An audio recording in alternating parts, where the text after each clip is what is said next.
Alrighty, I am live. Let's get this adjusted a little bit.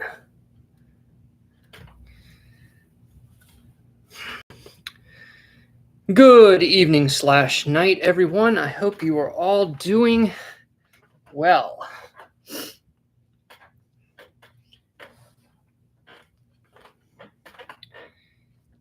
How do we have one like on the stream with nobody here yet? Maybe somebody did that before it started.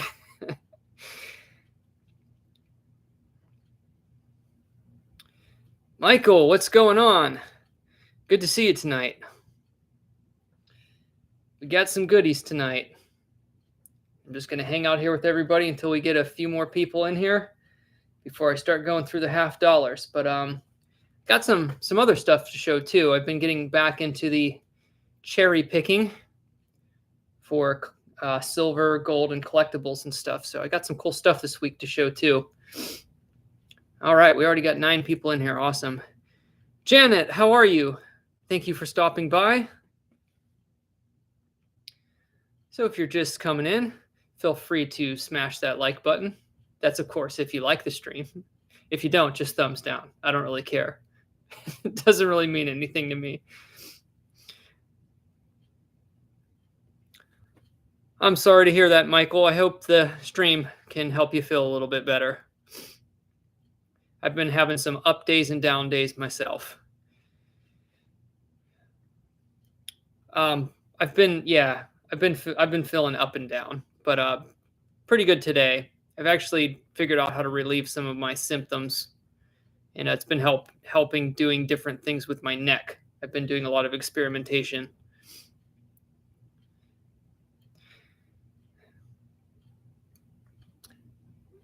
All right, 15 people in here. Awesome. So the notifications are going out okay. So I guess I'll just do a little recap. I got 2 boxes as usual. I'm still successfully able to get 2 boxes per week from my bank. They are circulated mixed in, so we're going to have a hunt tonight, which is awesome. They look pretty similar to last week's boxes as far as like ratio. I don't see any silver on the ends or any proof coins on the ends, but of course that doesn't mean there isn't anything on the inside. And yeah, hopefully it's a little bit better than the last stream. The last stream was a little slow as far as finds, but that's okay. Coit, how's it going? Glad to see you stop by. All right, so I guess what I'll do here is, while we're waiting for a few people to get here, I'm going to go ahead and go through just a couple random small finds that I've made. This would have been on Monday. While the weather's been really bad, I just hopped around to a ton of different thrift stores and meticulously went through some stuff, and I found a few pretty good things. Hey, Jack, good to see you. So I'm going to just go ahead and show a couple of the things. And actually, at one place, I was actually able to score quite a bit of underpriced silver, which was unexpected. So first of all, I got this. Now, this isn't anything too spectacular. There we go. I got 2 enameled butterfly earrings. And these are, well, they were focusing a second ago. There you go. Well, you can kind of see them there. And they've got some wear on them, so I don't really know if anybody would wear them, but they are marked 925, and I'm pretty sure they're genuine. I haven't tested them, but it has the right look to it. And this is about $4 in silver there. I weighed everything prior. That's about $4 worth of silver. I paid $1.48 for them, so that's pretty good. And then this is kind of interesting because these are vintage. So here, it's actually something I've never seen before. You can see, I believe these have some sort of, actually, while I'm showing this stuff up close, I'm going to put the camera up here for a while. It does better when it's straight. These are the really old clip-on earrings. I didn't look at them too close. I think they have like a Buddhist god on them, something like that. They're actually really interesting because they have a giant sterling mark on the back of them. And if I can get them untangled here. Maybe. They are really stuck together here right now.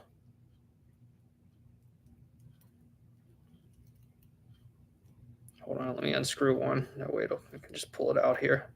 There we go. I'll see if you guys can see this. I don't know, but these actually say, oh, you can kind of see it there on the top part. It's going to be really hard to focus on, but it's a giant sterling. There you go. And what's interesting is on the top is they say Siam on them, which is really interesting. So they've come from a long way. I'm estimating they're from the 1960s.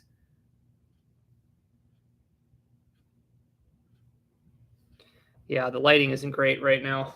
Oh, I gotta turn, yeah.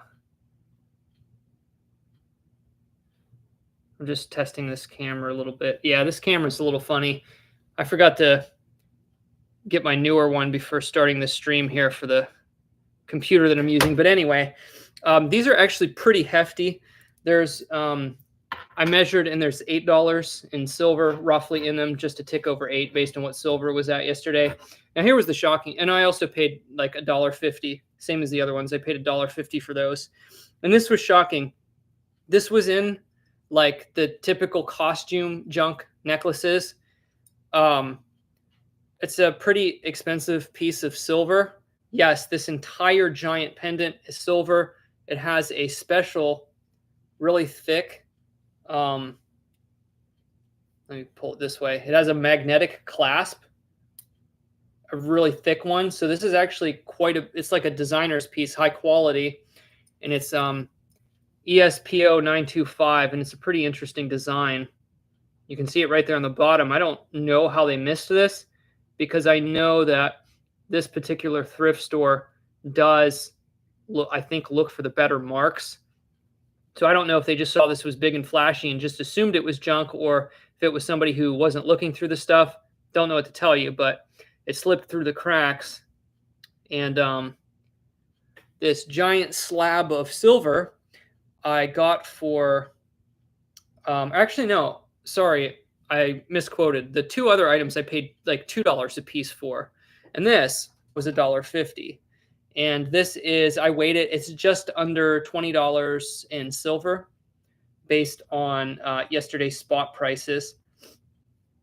So yeah, that was a really good find, because this probably has a higher retail value than just the silver in it, also because of the real high quality magnetic clasp, and it's a nice design. You know, this is something that somebody would certainly wear. So I didn't actually look this up to see what the retail value might be, but it's $20 base value for the silver.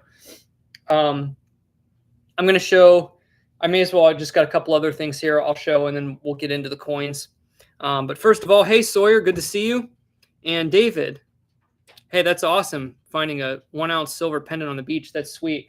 Now, here's something I've never actually found before, and it was very unique. This was actually a find from Goodwill. I don't buy a lot from Goodwill these days. The Goodwills around me, I don't know, they're kind of hit and miss. They're not my favorite store around here, but ready to see these? I actually got a pair of antique wood dumbbells. They got some like white paint on them or something. One's a little bit cracked. These are 1 pound each. They came in like different sizes. I actually think the more common ones were 2 pounds. And I got the set for $3.99, and on eBay, they sell for like around, like this set would be around like $30. From my research, the best I could find is they're from around the 1920s. And like I said, I paid $3.99. I could probably sell this set for $25, just a guess.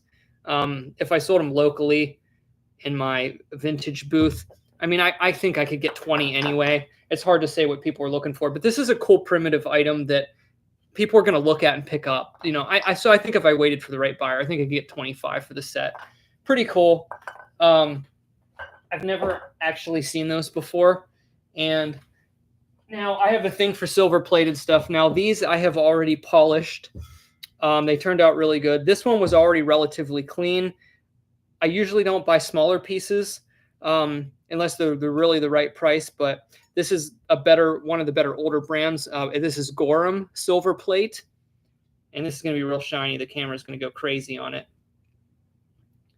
But it's actually it's not a plate. This one's actually like a little bit of a dish, so it's better than just the flat mass-produced silver plates. So I picked this up for $2, and it was a little bit tarnished when I got it, but it was really easy to clean up. But this is Gorham silver plate. Gorham's a little bit of a better brand on the older stuff. Paid $2 for that. And this one, I don't know, because it has the really nice design around the edge. It's probably worth 10. It's, silver plated stuff is the values in how ornate and how much, if it's clean, does it have corrosion, etc. But those things really don't have a lot of like intrinsic value. But that one's probably worth like 10. Now this was a better silver plated find in a while. Now this one was horribly tarnished when I got it. When I say horribly tarnished, I don't mean like a deep tarnish. Thankfully, it wasn't too hard to clean, but it had seen so much oxidation that it turned that sort of like crazy color. It had greens and blues and like just crazy toning, and caused it hid all of the detail. And I knew it was pretty good. So what I'm about to show you, I got for $2. Now, since there's a lot of nooks and crannies, this took quite a while to clean with my silver polish, which I use Wright's silver polish. It's my favorite one, and I recommend it because it's not toxic. It's easy to use. And this one, you guys may be able to help me do some research on this. But this cleaned up. This is silver plated, and it has a very intricate design all over it. You can see how reflective it is. It's still in very good shape. It just has a minor imperfection by the pour spout, but very minor.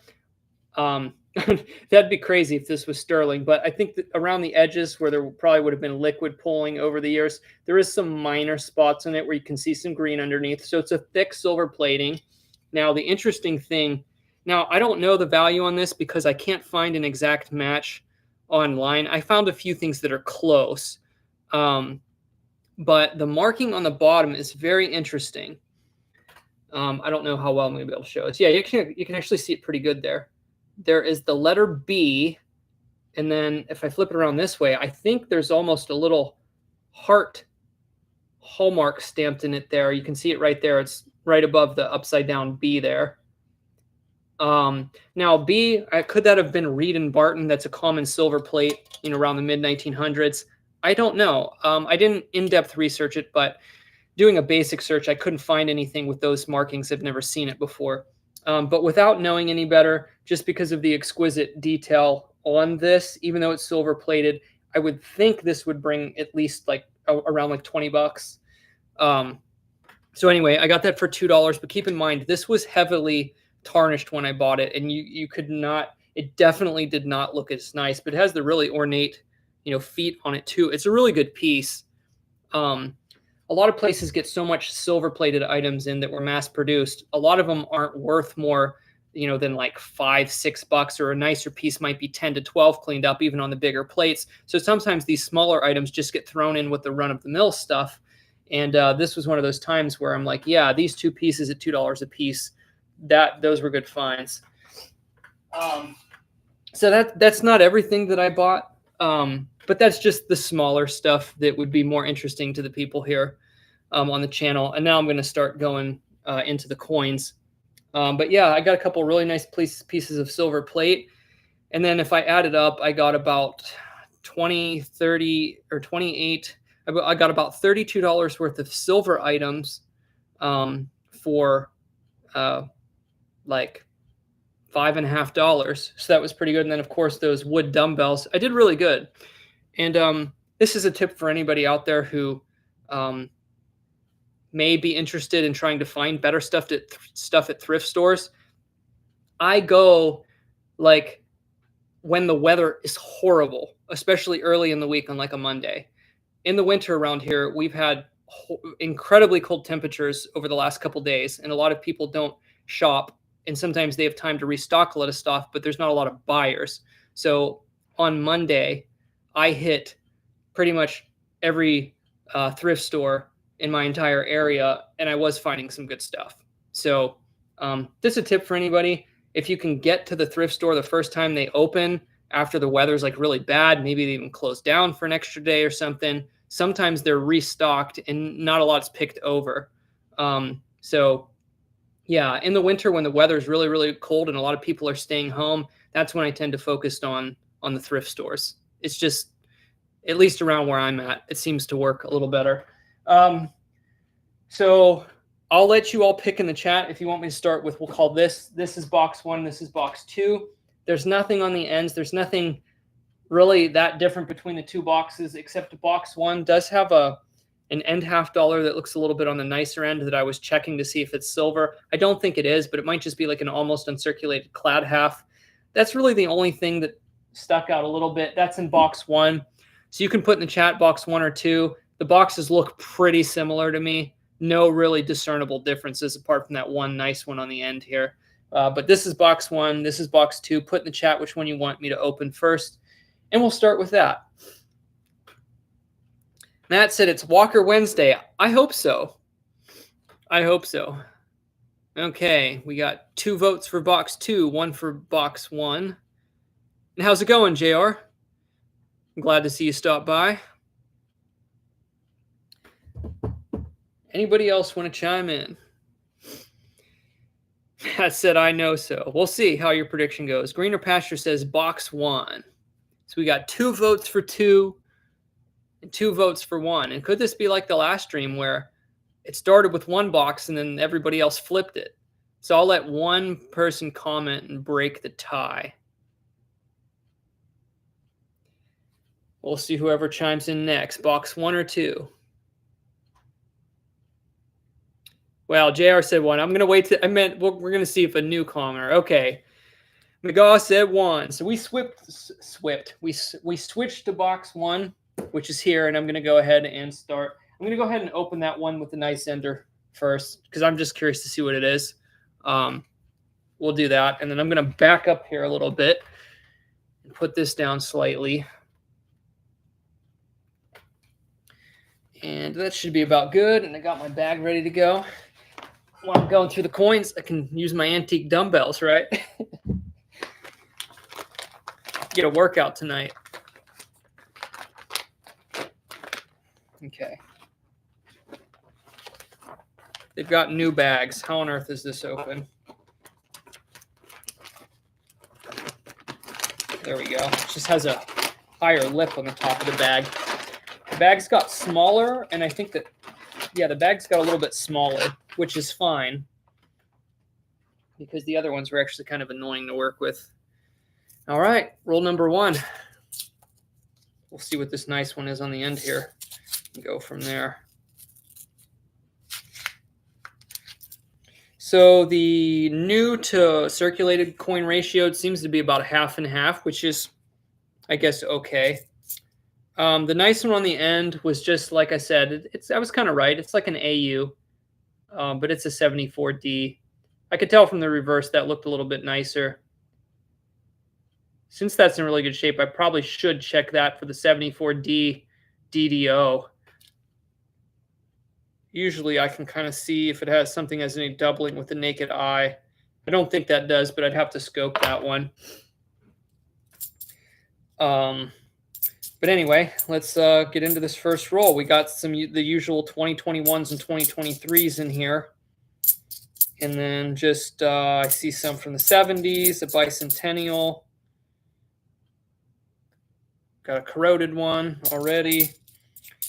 1997. So yeah, the rolls seem pretty standard.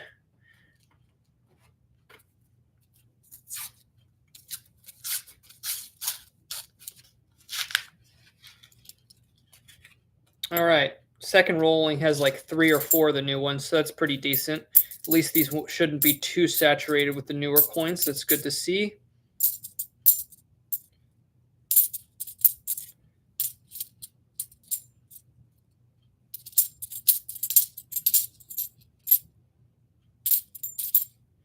And nothing in that roll.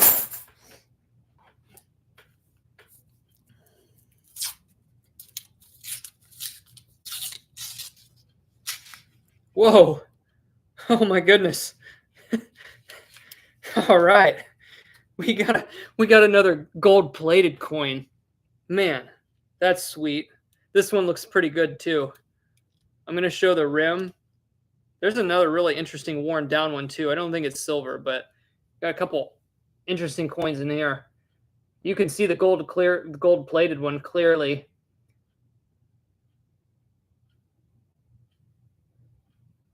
Wow. All right. Let me cool. What do we I'm gonna definitely not get my hopes up because in the last stream we had two boxes. I found a proof coin in the first roll.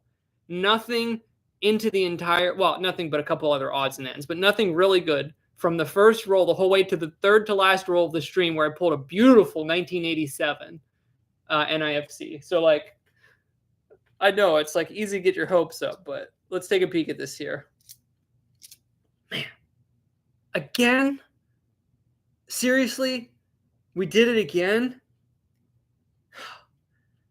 There must have been a collection dump still going around in my area. Look at it, guys. We did it again. 2 streams ago, we found one of these. Another 20-year anniversary of the presidency of JFK. It's really late. I almost said the anniversary of KFC. It's late. Okay. Another one. And it's in just as good condition. Man. And you can see the counter stamp 1960 and 1980 above the date. Obviously, these were, I think the last one I had was minted on a, not minted. The last one was stamped on a 1973. This one's actually stamped on a 1980. You can see actually there's a few scratches above the 1980 part of the stamp. The other one might be in slightly better condition, but that is still incredible. All right. What was that third roll in? Well, technically it would have been the second roll if I wouldn't have started with that random one up there. That's technically roll number 2 of the box. So, all right. We're into some gold already tonight. And let's check out these other coins and see what that weird smooth edge is. I'll show this close. Crazy toner there. That one has a really smooth edge. Purple and blue. That might be a gasoline toner. Who knows? Weird one. All right. Gold already. And I did confirm. I did order 2 boxes for next week. So should be getting them. That's at least the hope.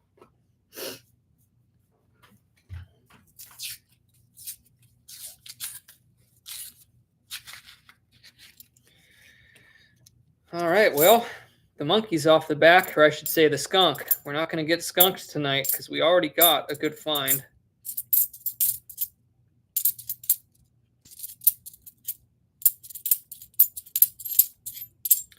Okay, nothing there. Teresa, good to see you. Oh, that's Cole Sawyer. I like the really worn wheat pennies too. Those are awesome.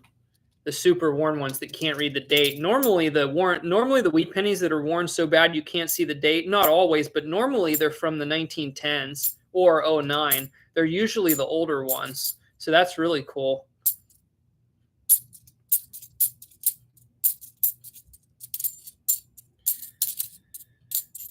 A lot of 2023s in this roll. All right. Welcome to anybody just coming in. And when the stream's over, if you want to do a recap and just kind of watch the beginning, I showed some good thrift store finds I picked up here while the weather's been bad. I hit all the thrift stores. Well, a lot of people haven't been out. And got some good silver and some good antiques too. And we already found some gold in this stream. Beautiful gold-plated 20th anniversary of Kennedy again. Plugs, what's going on? We got some beef in the chat. Colleen, good to see you too. Looks like we got a lot of the regulars here.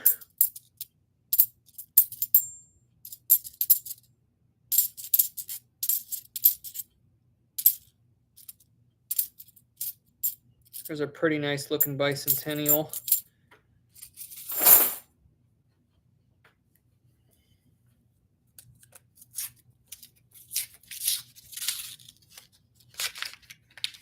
We didn't find any silver for the last 2 weeks, I think, but 2 streams ago there was quite a few proof coins, and then that gold-plated Kennedy. Last stream there was that beautiful, stunning 1987 with like not a mark on it.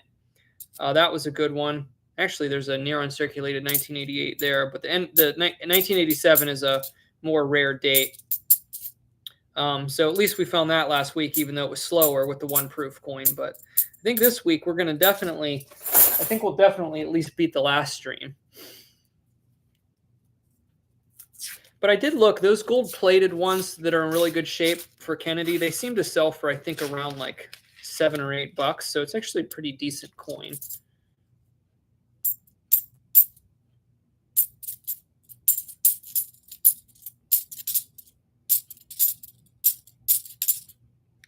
There's a really worn 1994, not like worn, but like marked up like it's a casino coin. Greener Pasture said, I keep all bicentennials. Man, there's usually a lot of bicentennials if you go through boxes like this. So if that's the case, if you go through boxes, you'd have a lot of them.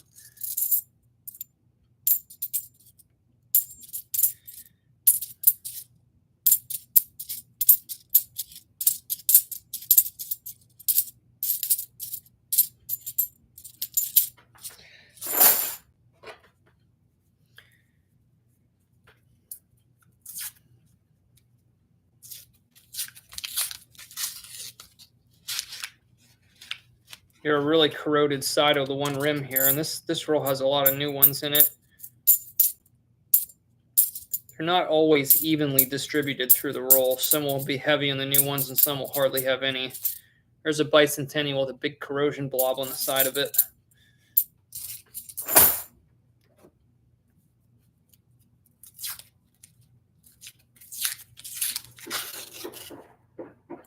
Got a little bit of a thicker rim in this one. It could be a coin from the 70s, but it could also be a little bit more of a worn proof. I'm going to take a peek at it.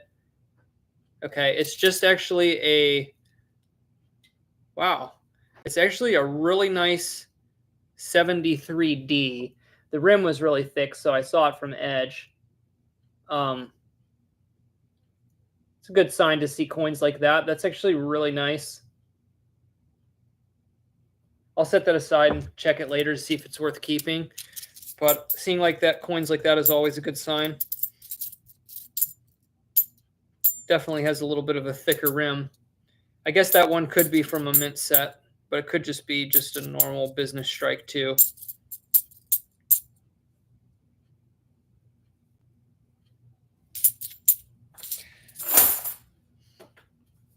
Yeah, it is a nice strike. It's actually a pretty nice coin.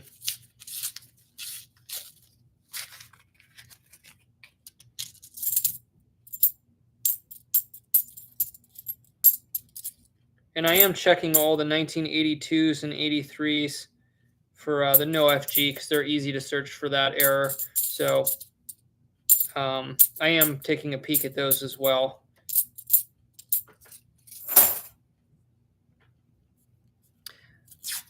Hoping we can get a piece of silver tonight to go along with that gold, but we will see. I will say, definitely, like I said, in my area, thankfully, at least my boxes have been pretty good on the collector's coins lately, even though they've been light on the silver since the beginning of the year. There's a nice 74D, but it's not a DDO. I'll show another thing. I think I might just got a 1991 mint set coin. Super thick rim. It's kind of gold toned. This may have been in a collection. That's a really deep strike too. That's a nice one. It's got a couple spots on it. I'll probably toss that one back because it has some spots, but really thick rim. That one might have been out of a cellophane wrapper or something. It's got some marks on the cheek too. Unfortunately, this one was circulated a little bit, but that probably came out of a collection at one point. But yeah, I mean, my rolls have been really heavy on stuff like that. I think at some point late last year in my general area, I think somebody dumped a bunch of uncirculated and proof coins, and they've still just been floating around a little bit here and there.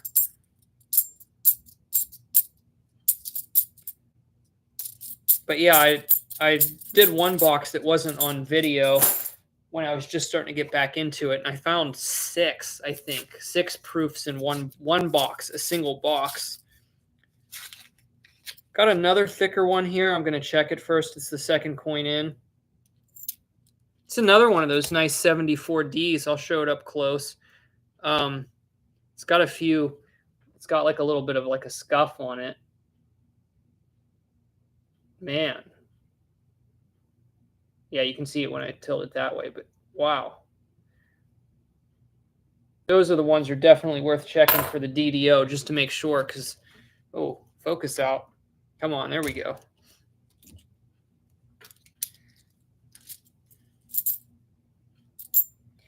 Oh, well, there we go.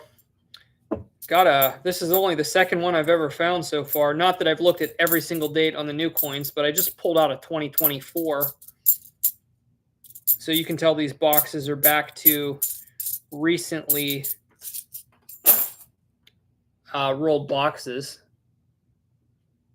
There's a 2024P there. Those don't show up too often yet here for me. They're mostly all 2023s and 2021s on the newer ones. Here's another thick rim. It's not a proof. I didn't think it was, but it's kind of a subpar 1980. But man, the rim is crazy thick and really nice. But it's just a 1980p. It's good to see. Good to see all these random different decent coins. I think we're going to stumble on to some other goodies here. Oh, man. Guys, I just made a great find. I'm glad wow. I just made a really good find. Really happy about what I'm about to show you here. And I'm not joking. It's one of the best ones I've ever found, I think. I got to look at it closer, but we've been doing so good on the miscellaneous finds. Unbelievable. Wait till you see this 1998 struck through Greece. Unbelievable. There's almost 4 letters in Liberty almost completely gone, as well as 2 letters of the date being very, very faint.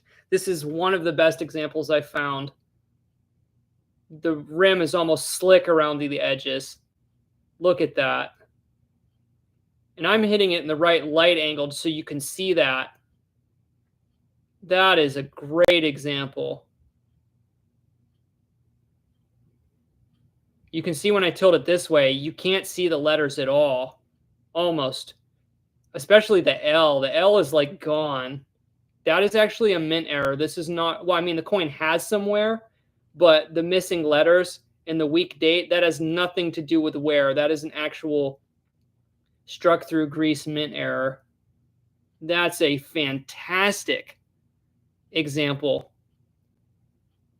And you can see the reverse is a little bit light too. It's a really bad strike. It's really kind of blurry. You can see the stars at the bottom. And sometimes this only affects one side, but you can see this affected both sides. The obverse a lot more. Unfortunately, it has some scratches. It's been circulated too. You can see it that way there, where the stars on the bottom are really faint. And around the eagle's tail, the tail is struck really badly too. Just very faded in that bottom section. This is one of the best examples I've found. I may have found one example that's better than this one, but I'd have to look at it. I know I found one of these. I think it was also a late 90s. It might have been the same date. It might have been a 95. Could have been a 98. I don't remember, but I guess this was a little bit more common in the 90s. I don't know why.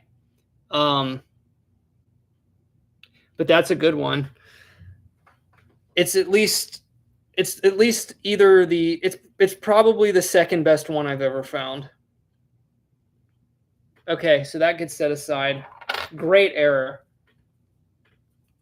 That's a great error right there. So 2 good finds, and we're still in the top half of box 1. And I'm getting a lot of those thick coins from the 70s too. Oh, that one's an 84. All right.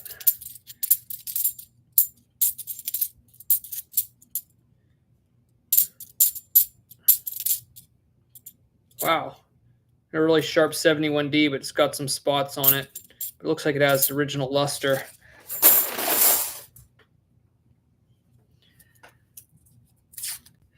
I'm looking for that Walker, Matt.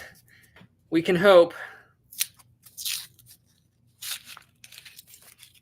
Here's a really coppery looking rim. Whoo-wee. Man, guys, we're still into that uncirculated collection dump.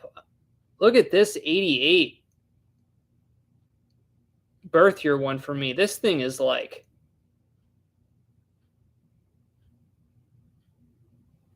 near perfect. Pretty nice strike too. Beautiful birth year $half for me. Really thick coppery looking rim. I'll set that one aside. Like to see those mixed into the rolls.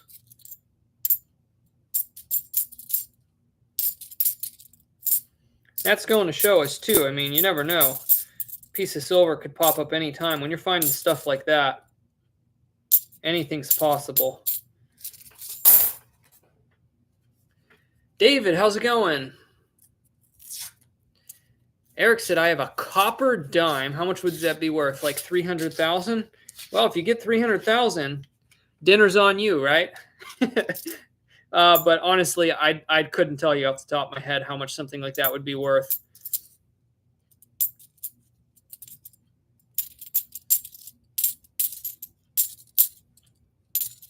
I'm trying to think if I've ever found a coin struck on the wrong metal. I don't think I have. I've found coins that are missing like the plating on them, I believe, like the zinc pennies and stuff like that. I may have found one. I don't think it's not a common thing to find, especially $half hunting.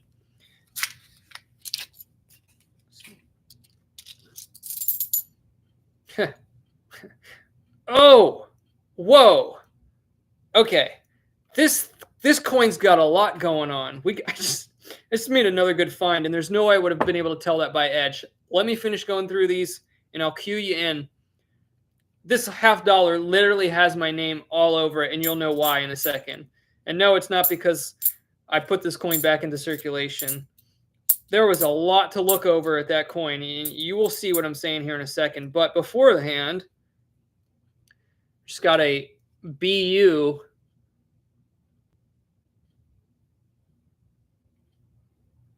bicentennial. It's actually a pretty weak strike.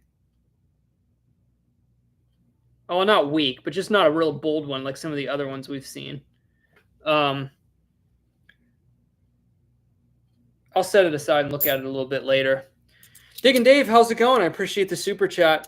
So I did 2 boxes of has tonight, didn't find crap. Well, I'm sorry to hear that, Dave. It happens. I actually was I haven't commented much recently on YouTube, but it was actually, I think, maybe over the weekend where I popped in and watched 1 or 2 of your videos. So it's good to see you stop by. And thank you. I appreciate the super chat. All right, so here's what I just found in the box. Now, I would definitely say somebody was wearing this as a pendant.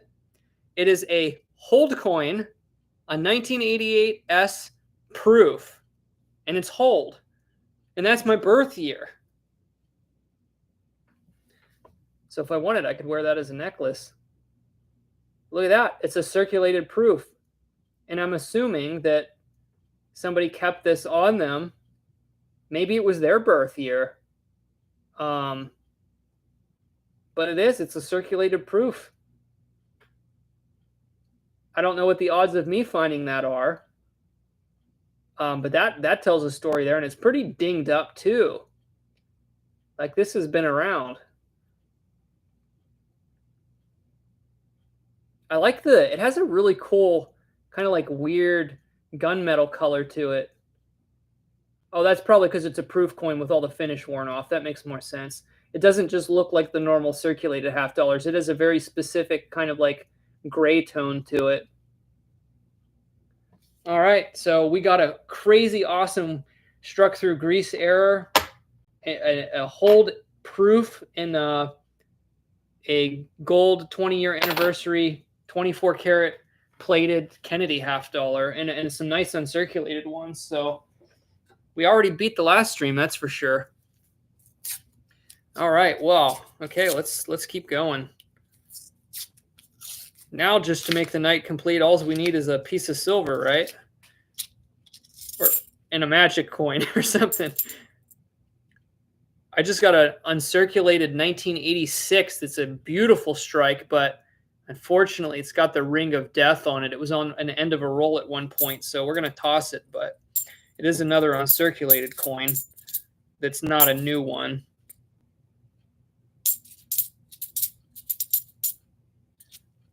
And now I just got what looks like to be, well, an AU 1983. Yeah, there's definitely a lot more of the higher end older coins popping up.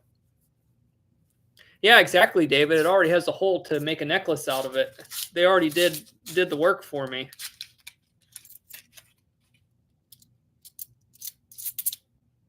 I saw it by Rim. It was a thinner coin, but it looked nice. So this is the first NIFC 2007. I mean, it's toned and got some kind of weird streaking on it. I don't keep the modern NIFCs unless they're like perfect. So we'll toss that back, but that's the first one of the. It's kind of weird. I think there's literally been like more proof coin. Well, not more than, but I've been finding compared to proof to NIFC ratio has been insane lately. It's weird. There's been very few NIFC coins in my boxes, but I'm finding other stuff, so I really don't care. And wowee. Now I just got a crazy 1989D. I don't know if that's been lightly polished or if that's just luster. I got to look at this close. It unfortunately has a bunch of marks on it. But look at the strike on the reverse of that. Man. That is. Yeah, it's got a lot of tiny bag marks or something. Maybe it's been circulated a little bit. That's a really deep strike, Sawyer. Some of those from the late 80s, they were like that. Now, it's crazy because the rim actually doesn't even look that special. Oh, I just noticed something, too. I just noticed something on this coin. I'm going to look at this one closer later. The T in Liberty's almost gone. Look at that. I didn't notice that at first. Let me tilt it that way. It's a really deep strike, but it looks might be a little bit of a grease error too. Yeah, the T in Liberty is super light. So that's actually a really interesting coin because it's on a nice strike. It's kind of weird though. It almost looks slightly polished, but I think it's just luster. Anyway, I'll inspect it later. Yes, Dave. I remember Cut a Plug. I haven't talked to him in a little while. I talked to him last year. He's just been doing other stuff. I just don't think he's really into like filming right now. I know he hasn't completely quit metal detecting, but last I talked to him, he moved to Florida, which is why I stopped meeting up with him. But last I heard, he still lives in Florida now. He moved away from Tennessee. But yeah, last I talked to him, he was doing okay. He just doesn't really post on YouTube anymore. Hey Marge, how's it going? Last roll in the top half of the first box. David said, so how much does a box of half dollars cost and you get it at the bank? Yes. So there's $500 in half dollars in each box. Thankfully, the bank that I'm able to get them from right now doesn't charge like a fee to get the boxes. Yes, I pay $500 per box. I have a different bank where I return the coins that I don't want. So I'm technically not, keeping most of them. I only deduct the ones that I want and then get my money back for the ones that I don't want. And I'm thankfully able to do it again. It's not always easy to set something up. You kind of got to build relationships with different banks, and there's different ins and outs to it. But yeah, I'm working with a bank right now I'm getting some boxes from. Sometimes I can't get them, sometimes I can, but they have to be ordered. I don't just like go to the bank and pick them up. They actually have to special order them. Coin hunting Drew, good to see you. I'm glad you were able to stop by on one of the lives. Oh, cool. You're coin roll hunting as we speak. What are you looking through? We already found some awesome stuff tonight, not in the silver department, but if you watch the stream back too, I just showed some silver and antiques that I picked up this week thrifting. There's some cool stuff. Nick, how's it going? Good to see you. I'm doing well tonight. Hope you're doing okay. Actually sitting here, I've been wearing my posture corrector again. I should be wearing that now.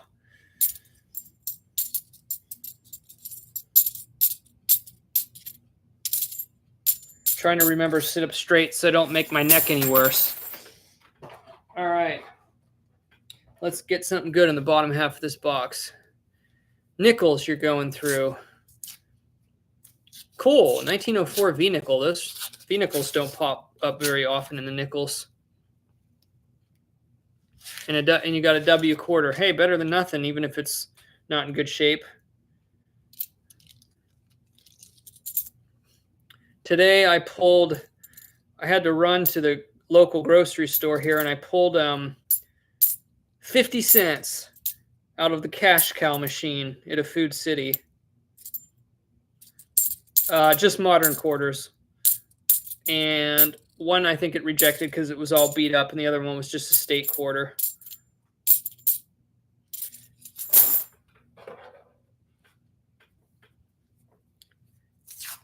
Texas Rancher, how's it going? And yes, I remember you as Accuracy Marked. Good to see you again. I absolutely remember you for sure. It's still really cold here, but I think it's supposed to start warming up tomorrow. But yeah, it's been super cold, which I mentioned early in the stream is why I went thrifting. I actually like thrifting when the weather's really bad because there's not as much competition. And that proved to be true recently. Because I picked up some great stuff on Monday when it was like 10 degrees. Got a little bit of a weak strike on a 71D, but it's not good enough to keep, especially considering that amazing one that struck through Greece we found earlier.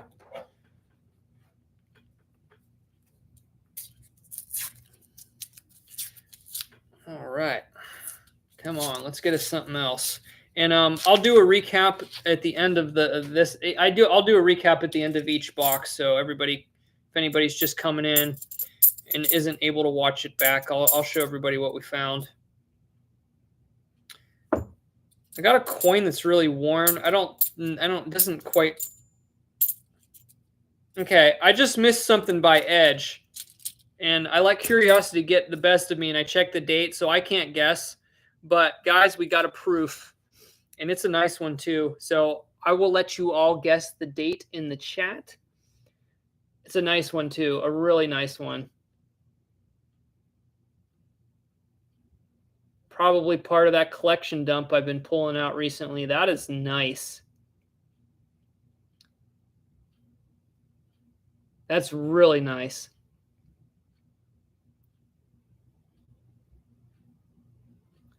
We got a guess for 2003, 2004, 1998, 2014. Teresa says an 88.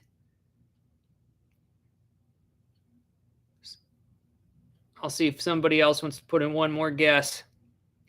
I'm going to flip it in 3, 2, 1. Got a couple really close guesses. Nobody hit it on the nail. But Sawyer and JR were close. It's a 2005. Great shape, too. Very minimal marks on it. A little bit on the high points of Kennedy there, like the cheekbone, a little bit. But Not too shabby. We'll take that. Not bad at all. Let's go through the oh, and also I found in this roll. No, I think this is normal wear. This isn't artificial. I thought because I found some coins recently that some people have grinded down. No, this it looks like in the same roll. It looks like I got another pocket coin. It's a 71D. It's really worn. Very smooth though. I like saving these. I like the clean ones too, like that. It's not really scratched up. It's just super slick. That's cool. We'll set that one aside. I like collecting those too. All right. Well, this has been an eventful roll. Let's see if there's anything else in here I missed. Corroded 1977. No, Drew, I haven't done any nickels. I've only been doing $half, especially because my $half have actually been pretty decent lately. I have not gotten skunked on a box in a while, except for, well, no, skunked on the silver, but I found proofs. But no, as far as I've been finding at least one good find in every box, and a lot of boxes even more than that. Here's a really nice rim. Man, got another nice uncirculated one. It's another one of those 80s ones. I think somebody might have cracked open. I've been finding quite a few of these. I think somebody might have had an uncirculated roll of 88s. But these have incredible deep strikes. I've been finding quite a few of those from the late 80s in my past few boxes. But yeah, I've been doing the 2 boxes a week right now of halves. I haven't been doing anything else. But I'm content with it. I'm happy going through just the 2 boxes a week right now.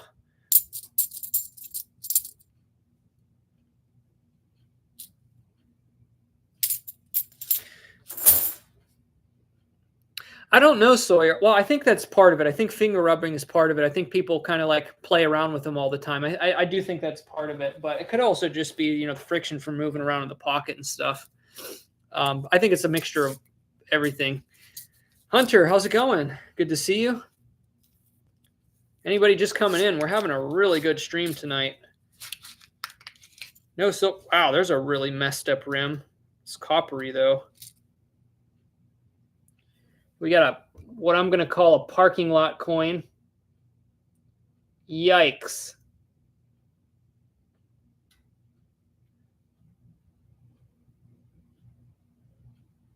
That looks painful.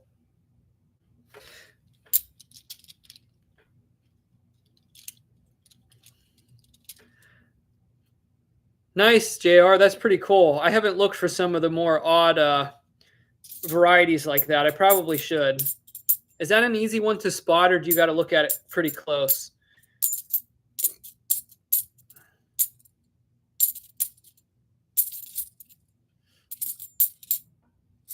Got a nice 1989 there. Oh, very microscopic. Then yeah, I definitely won't be looking for them. JFK has more than the measles on that one. Okay, I got a thick rim in here. Not really proof, like probably a thick 70s or early 80s coin. Yeah, called that one. It's got weird toning, and I want to show this because it has some kind of corrosion or water damage on the reverse. This is actually water damage on the reverse. I blurred that all together. It's a gold-toned 77D, but then when you flip it to the reverse, it has a spot here on the top that's white where there's no toning. And then on this side, no, the other side, it has that pink color where you can see where the surface is worn off. Probably some water damage or something sitting on top of that. But this was probably sitting somewhere for a long time. It's very gold-toned. Interesting coin. Definitely a lot of interesting things in these boxes lately. Kind of telling a little bit of the story, perhaps. Oh, remember, I think it was it last week's boxes or the week before that we found tons of those corroded coins with the pink, with the surface worn off, like somebody was doing a bunch of science experiments. Yeah, that's the only one I've seen with any pink on it in this stream.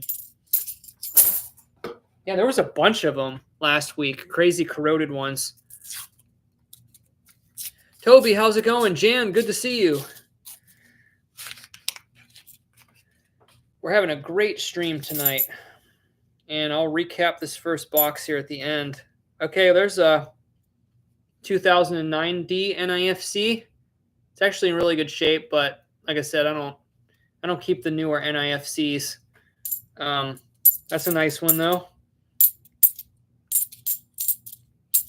They've got to be absolutely perfect for them to be interesting to me. Oh wait, is that a 71D? Thought it was a circulated 71S there for a moment.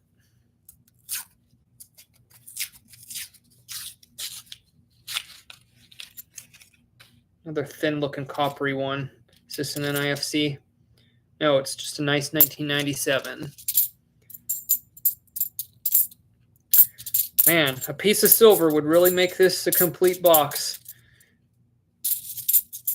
Or if I get one in the next box. But tonight is definitely variety night. Drew, honestly, the NIFCs have been super, super light lately. I've probably been maybe getting like 2 per box. Something like that. But in the stream last week, I found a pretty much near perfect 1987, and I might have another proof here. This one's a little bit tricky to tell. It could just be one of those thick 70s or early 80s coins. But I got a perfect 1987 last week. Like, not a mark in the fields at all. Just amazing. Let me take a peek at this. It's a proof. We got another one, guys. I saw reverse first, so I can guess it too. I'll show the reverse. I have not seen the other side. Another beauty. The last one was 2005. There's a little tiny ding right there, barely. Oh, maybe not so much a ding. It's just the rim's really thick.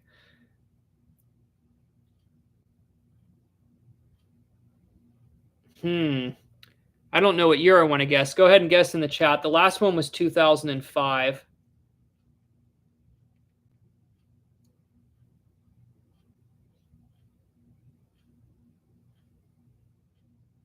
I don't know. I'm gonna go older. I'm just gonna guess 1988. Oh, Sawyer guessed 1988. Drew said 81. JR said 79S. Yeah, this could be an older one. All right, I'm going to flip it in 3, 2, 1. 81. Drew, good, great guess. I had a feeling I should have went a little bit earlier, but hey, at least I got the right decade. See, Drew's a coin whisperer. He knows his stuff.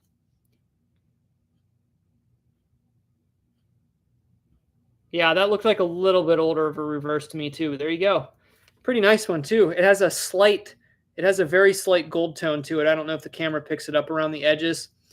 It's got a smudge on it I can get off, but yeah, it's slightly gold toned. The other one's just straight white. Oh, right. You're right, Drew. I knew something looked different. You're right. There's certain, I don't remember all the range of the different reverse. You're right. And that's why I knew, at least in my mind, I knew I had to go back to the 80s. I knew it wasn't 90s or newer, but I just didn't remember. Here, let me show you all what Drew's talking about here. This is actually a very clear difference. So here's the 2 proofs. If I can get them to focus here a second.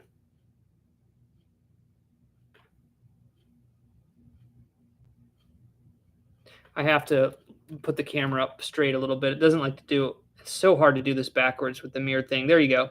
You can see this one here has a a lighter strike, where the relief on this other one is more pronounced. See how bold it is? It's thicker, basically. So that's the difference between the older and the newer proofs. The older ones are deeper strikes. And I just couldn't remember the years for the cutoff. There's a noticeable difference on them. Now let's go through the rest of this roll.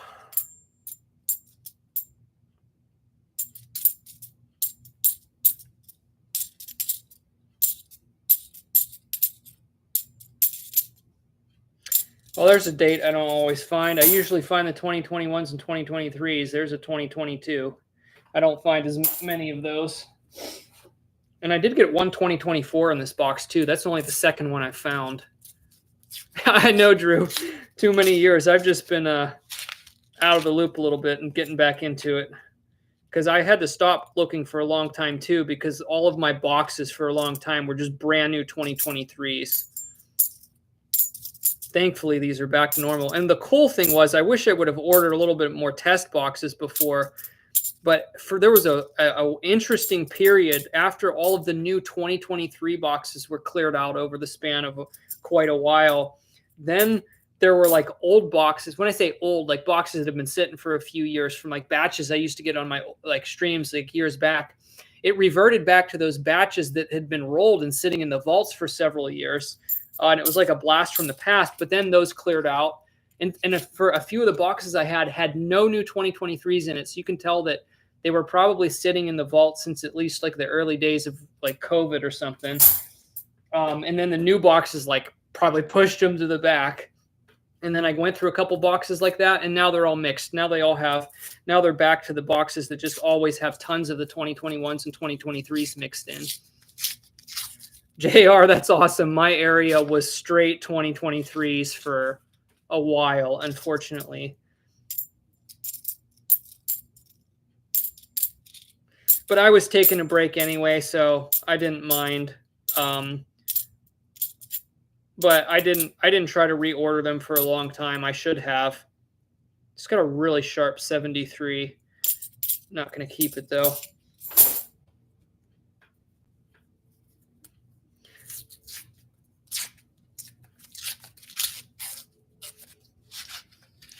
I didn't even look. Does anybody know what they're planning on doing for the halves for 2025? Did they release like a projection or anything like that? I haven't looked into it. I'm glad the market's not flooded with brand new 2024s though.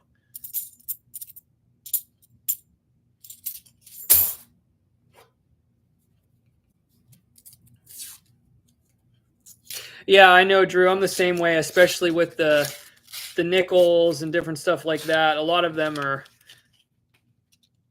yeah, like you can just tell on certain date ranges of the nickels. They're just so obvious.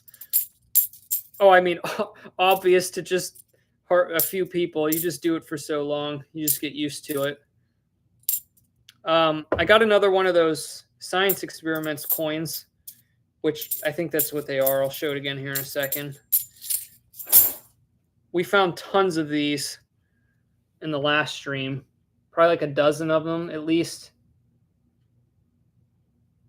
It's like the clad layer worn off. Well, that one looks like it could have been more due to water damage or something. I found some crazy ones.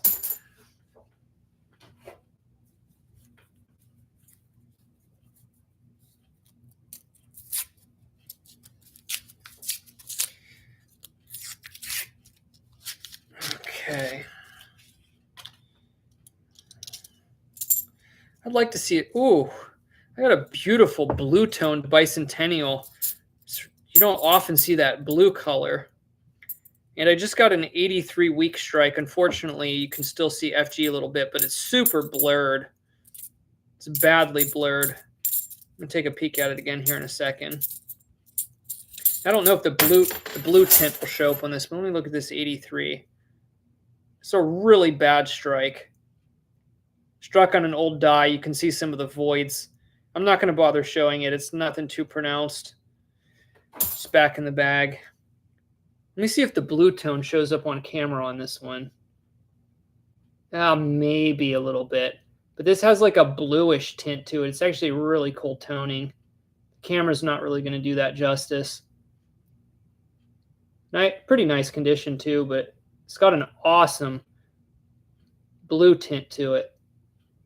Might show up a little bit.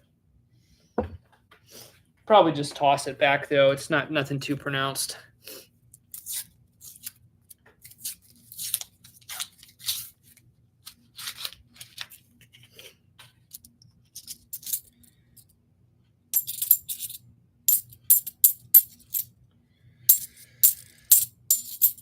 I finally got used to picking through the 2023s. It's funny when the am I reading that right? Oh no. There's a 71D here, but there's like a little dot above it of like a discoloration. It made the D look like an S. It made my eyes go crazy. Thought it was a circulated proof. But anyway, I remember when I first started back into the coin roll hunting and there was tons of the 2023s and 2021s mixed in. It like confused me for several weeks because I was so used to them always being NIFC coins and pulling them out that all of a sudden I had to train my brain to ignore them. So that took some time, but I'm completely used to it now. What is wrong with this one? Weird 79. Some kind of weird discoloration going on. Now, I still look at the dates of all of them. Wow, there's a 2003 that we'll look at that's like near perfect. There's an earlier NIFC, 2003D, pretty nice shape too. I'm not going to save it. Just a weird 79. Very strange.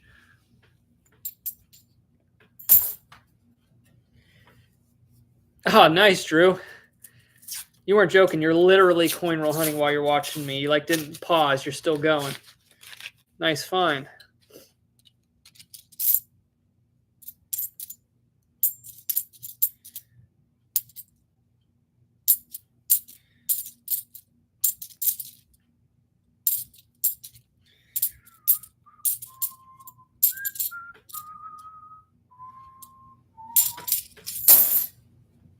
Man, we're finding so much interesting stuff. This is actually taking a while tonight. I'm not through the first box yet, and it's been an hour. But we did do a little bit of antique and silver show and tell to start. I got a really corroded one here. It's just around the edges. It's a 77. Typing with one finger. Yeah, I call that chicken pecking.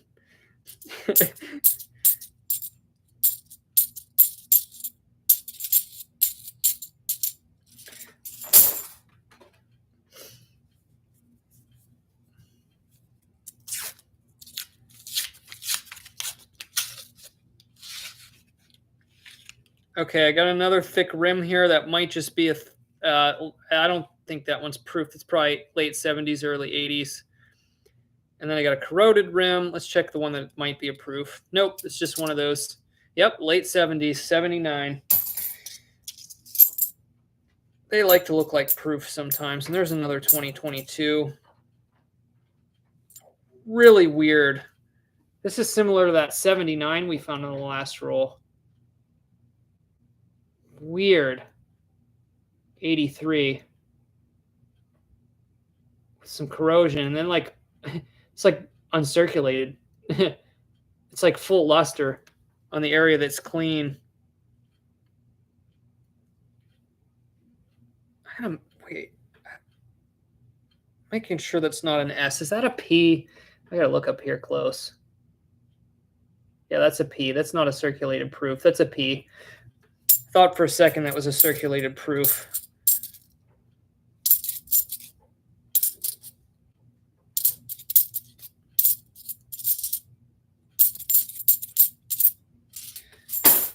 All right, 5 more rolls left in the first box. Oh yeah, I never put the camera back down after I was wondering why you couldn't see those. My bad. Maybe, Sawyer, it could be. Because I also know, too, like you can have uncirculated coins sitting like a really, really damp basement or warehouse or something. And yeah, you can have corroded coins, but they're like uncirculated on the edges. It's definitely possible. Wow, a lot of new ones in this roll. There's a uncirculated 1993 or near uncirculated.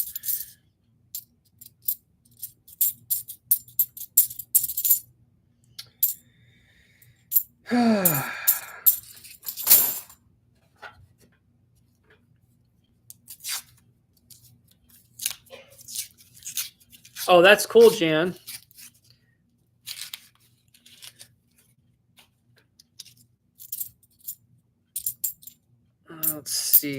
let's get through the rest of this box so I can do a recap for box 1 for everyone. There's a 2020.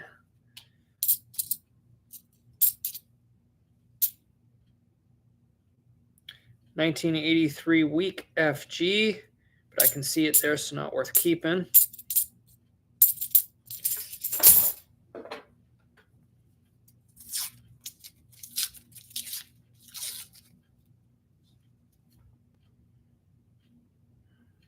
Got silver. And I think it's a 90, guys. I think it's a 64 Kennedy. It's got a really good reeded edge. I haven't found so many of these recently. It's definitely 90% silver. I don't think could be a Franklin, but I think it's a 64 Kennedy. It's a good one. Drew will let me know. I haven't been in practice enough lately. It's 1, 2, 3, 4, fifth one down. There's no seam in the rim, so it's not 40%. That's either a 64 Kennedy or probably a newer Franklin. Yeah, Drew said 64. I think he's right. I think it's a 64 Kennedy. The rim looks too distinct. But you can all guess in the chat. I'm going to pull it out here in a second. Do you think it's a 1964 Kennedy? Do you think I'm completely fooled and it's not silver? Or do you think it is a Franklin $50? And if you think it's a Franklin, you have to guess the date. It would be 1948 to 1963. My guess is going to be a 64 Kennedy. I mean, I guess you could guess Walker, but I've never seen a Walker with the rim like that. Man, that sight is so good. That's got to be a 90. I'm going to show it one more time. And then I'm going to take a peek at it.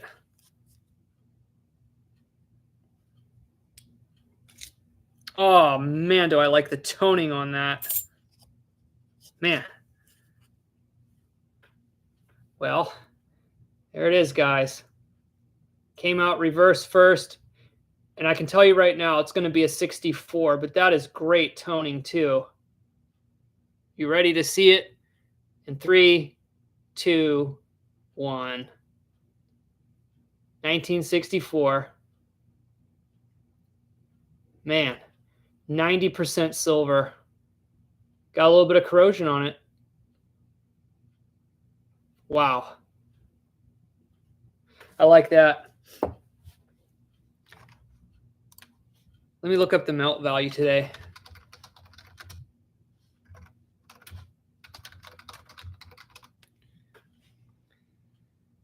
Let's see.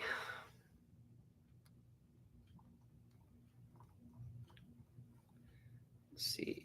Coin calculator. Wait, let's see. Wait, hold on. We're on the right page. $11.08. Melt value today. Silver's really high, and there's a big difference in value between the 90% and the 40% silver. So $11.08. Ooh, listen to that silver sound. That's nice. All right. This has got to be one of the best variety boxes in a long time. 3 rolls to the end. We squeaked it out. I didn't pull the rest of these out yet. No more silver in there. A 64 nickel in your roll, Drew. It should be worth at least, what, $40? No. Okay, here's this roll had a messed up 2017 D NIFC. My reflexes are getting better. I dropped this coin and I caught it on the way down.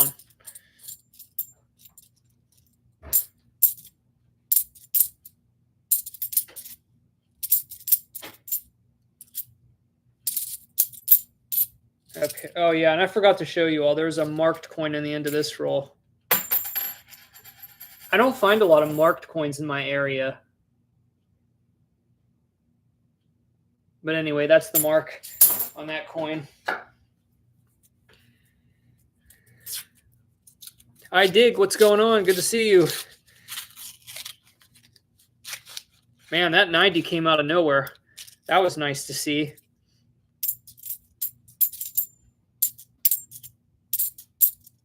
I saw it plain as day, though. You just can't miss it. It's pretty dull edge, too. It wasn't like super shiny. Last roll of this box. And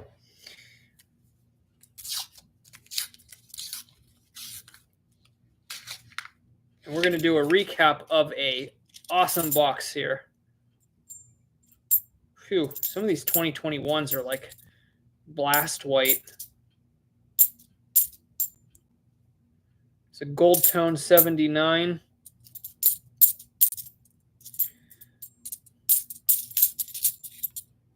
Wow. Just got a... Man, the 2021s in this roll are like extra crispy. It's got another 2017 NIFC. Not keeping it, but there it is. All right, recap for this roll. Or this box, excuse me. I started the box with two like uncirculated 74Ds. The one that has a little bit of a blue tone that I'm going to check for the DDO, but I can actually usually see that with my naked eye. But I want to double check them because they're super, super nice.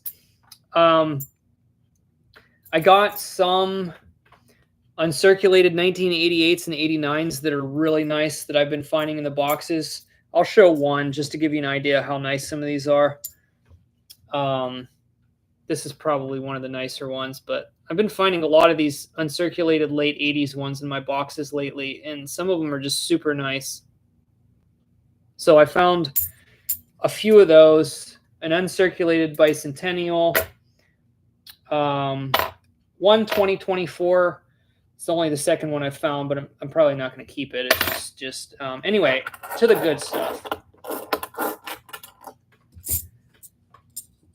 Let's do them in order that I found them. In the third roll, well, technically the second roll, because I picked one out of the middle to show an interesting coin. I got another 24-karat gold-plated 20th anniversary of Kennedy. And it's like in near perfect condition like the last one was that I found 2 weeks ago. That was our first find of the box. I think this was the second find. 2005 S proof.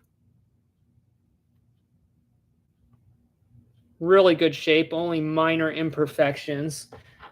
And then, well, I lost the order, but then I think it was this one next. I found a birth year 1988 S proof circulated with a hole through it that somebody was probably wearing as a pendant, and maybe it was their birth year as well. But the odds of me finding a proof coin from my birth year with a hole through it ready to wear as a necklace, I mean, what are the odds of that? So that was just a really unique find. And then one of the, probably the second best example I found on one of the, this was kind of common on, for some reason, on the late 90s coins I've noticed, but I got an incredible 1998 D struck through Greece where the letters L-I-T-Y in Liberty are almost gone, including weakness in the first, or in the 1 and the second 9 in the date. If I turn it up this way, you can see where the letters basically disappear. That's a really good example. And it also affected the reverse on this one. It's weak at the bottom with the stars and the, it's just an overall a very weak strike. It affected the reverse significantly. Sometimes this only affects one side of the coin, but on this one it affected both sides. Unfortunately, there's a lot of scratches that look like they happened at a later time from being circulated. That's unfortunate, but it's still a really nice coin. This is probably the second, at least the second best example I've ever found. I found one before that was really, really, really good. But that's actually a really good one. Drew, I have it. I didn't frame it, but I have it. I probably do need to get around to framing that, but I do have it. Then I got a pocket coin, 71D. These are just really cool. Super slick worn one. And then we got A 1981 S proof, older proof, also in really nice condition, only minor imperfections on it. Slightly more circulated than the other one. It's been passed around circulation a little bit. And then, of course, the lone silver, and a good one, a 90%er. 1964. That was in the first box. What a variety. If we could have added a 40% silver, it would have made it more interesting, or like a Franklin or something. But who's complaining? That is a sweet box. Wide variety of finds. Let's do it. What do you say? Let's just go into box 2. And for anyone who's just stopping in, box 2 looked very similar to box 1. There's nothing on the ends. All the good stuff was in the middle. So this could be the same. And if you watch the stream back, I showed some cool antique and other silver finds I picked up this week. Thrifting. Well, actually, I'll show one thing really quick. I got this giant silver pendant with a magnetic high-quality clasp. ESPO 925 silver. It's about $20 worth of silver with what silver's at now. Paid $1.50 for that, roughly. That was the best. Well, except for my antique wood dumbbells. I got a set of those for $3.99. They're from the 1920s, I think. Pretty cool. I got some neat stuff this week. Oh, wait. I got to get another bag ready for these coins. Hold on. Okay, Drew's saying a 40% in the next box. I hope so. Actually, most of my boxes recently, when they have silver, there's usually only like one, but that's fine with me. All right, roll number 1. Nothing too interesting. Something sounded a little bit off. Whoa. No way. Drew, you're on a roll tonight. There's no way I would have found this by edge, but I heard it. You could hear it. You hear it? It is a messed up 40% silver. Really messed up. There's no way I would have seen that by rim. It looks like a corroded clad coin. I heard that too. I was like, what was that? Clankety clank clank. Okay. First roll. I already saw the date, so you guys can guess the date between 1965 and 1970. Just remember the 1970 is really rare, and I've never found one. Maybe somebody missed this because it's so messed up. I'll give everybody a chance to guess in the date, a guess in the chat. But let me show the rim. Look at the rim. The rim is so dirty. Like there, look, it looks coppery. I thought it was just a dirty clad coin. Like even when I look at it now, it still looks clad. This is one of the only rims in coin roll hunting history that have fooled me. I almost never miss silver by the rim, but it has that blue corrosion look on it, and it looks like the clad coins when they get corroded. And here it is. I'm going to flip it. The obverse is nice. It's a 69. 69D. 40% silver with a really messed up reverse. Let me look what the 40% cents are worth right now, just so people have context. $4.56 right now. So you can see the big difference between the 90 and the 40%. What a variety, though, today. We got 90, 40, proof, pocket coins, hold coins, proof coins, error coins, gold-plated coins. Talk about a return to JD's Variety Channel. If that was in the first roll, I hope that wasn't a wind-up. I hope that was not a wind-up.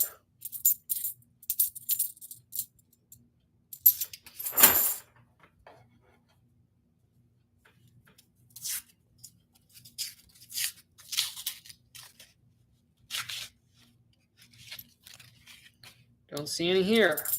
It's like now I'm expecting it. Let's dial back the expectations a notch here.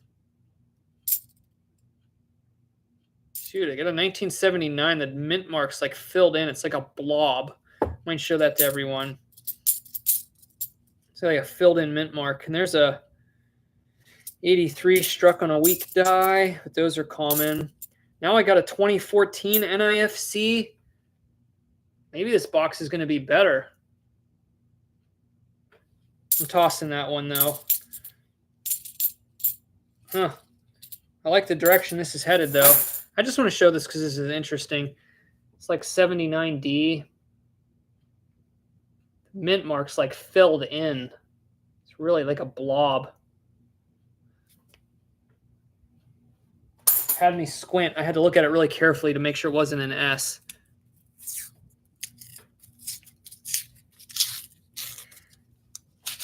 Actually, what is that?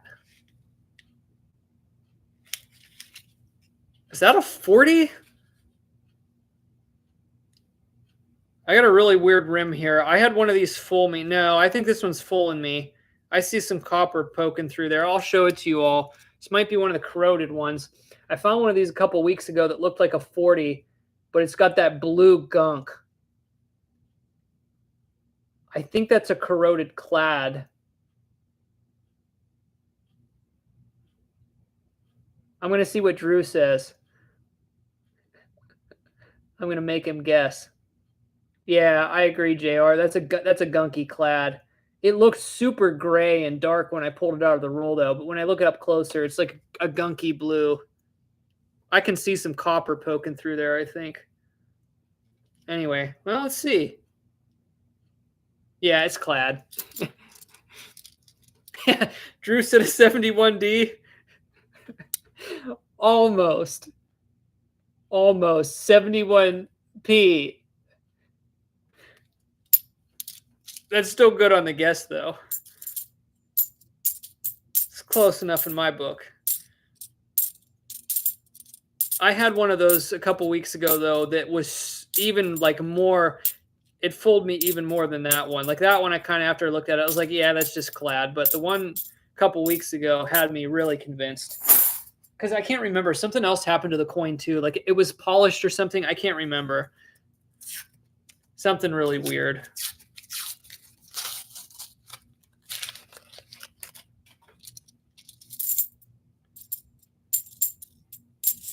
It's a gold tone 72. That was weird. 3 1972s popped out all in a row. It always messes with my brain when something like that happens. Or like when you get like 4 bicentennials in a row or something, you're like, what's happening?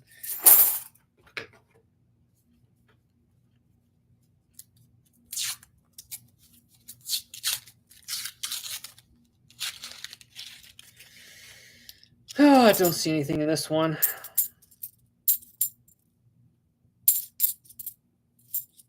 Some weird corrosion on a 73.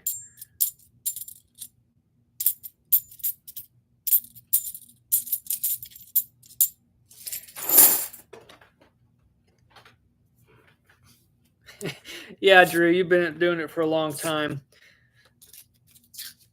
Yeah, you've been coin roll hunting longer than me because I was more into metal detecting when I was younger, not so much coin roll hunting. I coin collected, but I didn't coin roll hunt. I was more into sniping stuff off of eBay, buying stuff from coin shows, that kind of stuff. I wasn't actually going to the bank and getting rolls. So I didn't really start coin roll hunting until 2012. That's when I started doing it as a hobby. I just got a really nice 2005 DNIFC. The tint of metallic blue tone there. Just going to toss that one. Nice looking coin, though.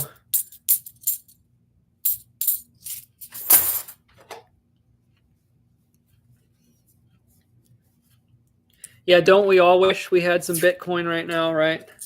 Long story short, I did a small stint of like short-term trading Bitcoin in 2018, and I sold my entire position because it was getting too time-consuming, and I'm the type of person that I would have been way into it way too compulsively. So I sold out of my entire position, but at one point I had 7 Bitcoins, which would now What is Bitcoin right now?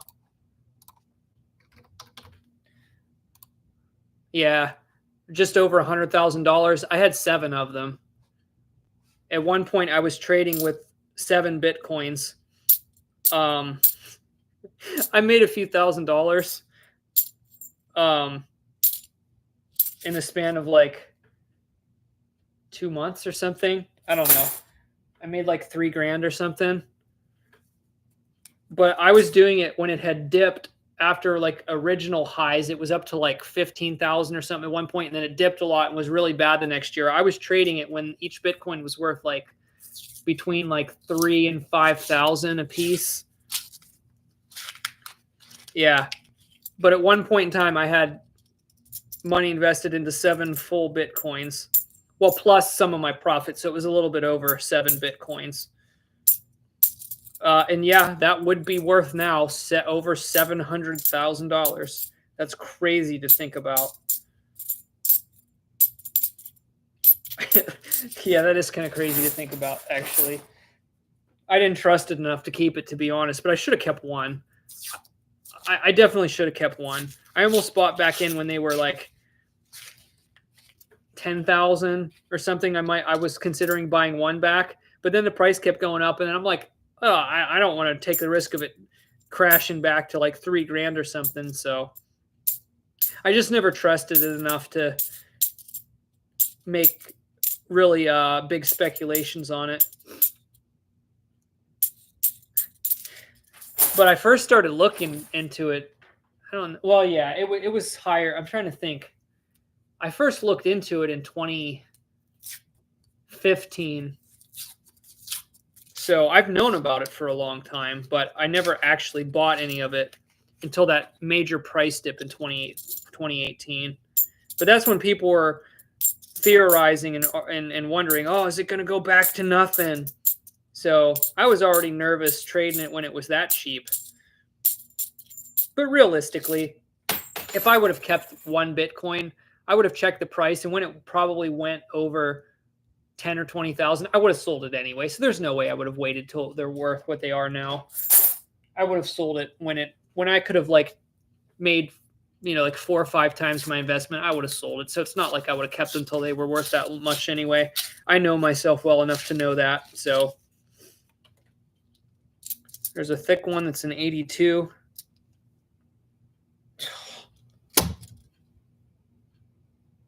Golly.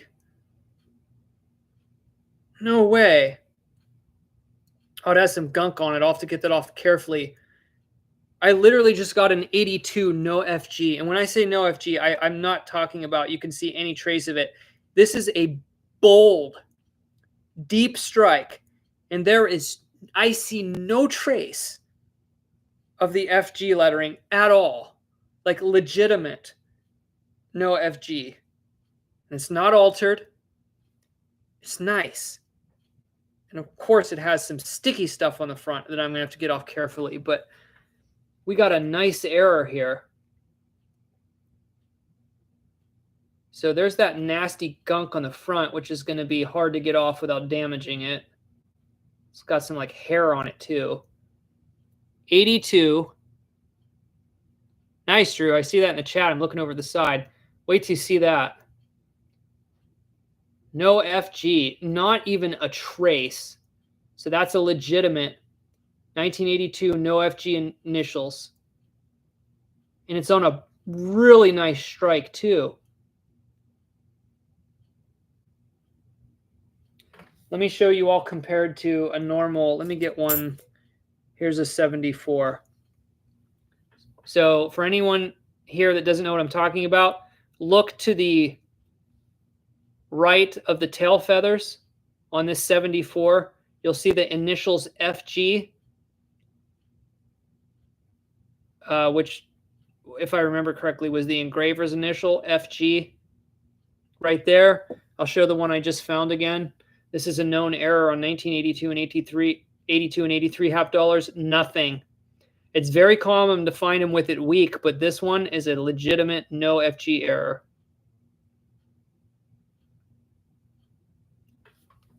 And if I can get that gunk off without hurting it too much,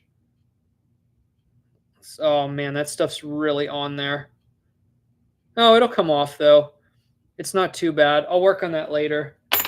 All right. Add another one to the list of this amazing variety in this box. And sweet on the 59 proof, Drew. Awesome. I'm checking out the 74 here. Well, I have it in my hand too because it's actually really nice. Gotta make sure it doesn't have the DDO. Don't think it is. So I gotta look through the rest of this roll.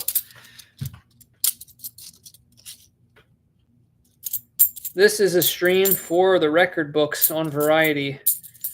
No doubts about that.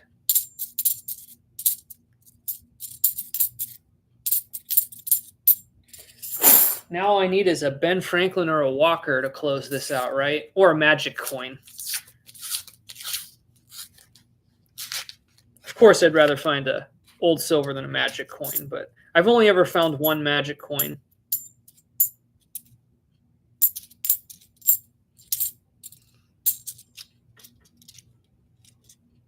That's awesome, JR. I've never checked the... I got to get into the habit of checking the 72Ds.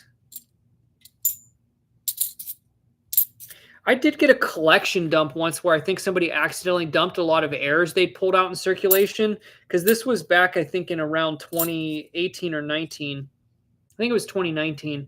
But when I was streaming at that time, that's when I was streaming a lot. In the span of a couple boxes, I found a bunch of the 82 and 83s with no FG. And I can't remember. I think I went back to them and checked the 72s and didn't find them. Right. I know the 72s are much less common. I just never got in the habit of looking for them because I just don't want to look for too many things while I'm searching, while I'm doing the streams. But I probably should be checking them. I probably could add that to my list of things to check for while I'm doing this. I do know the 82s and 83s definitely don't have as much value. I think I just found a polished 82. It's kind of weird. I'll show it. Just something different. This is not uncirculated. I think that's polished. Kind of different. No idea why somebody polished that one, but who knows why people do anything.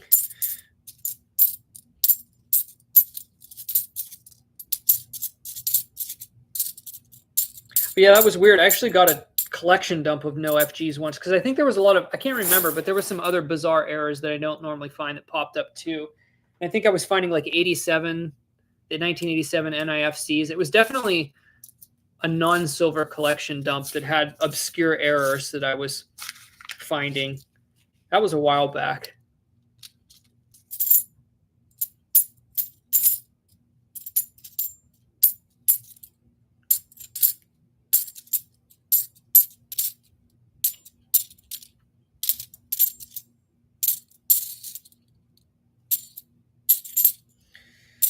Okay, nothing there.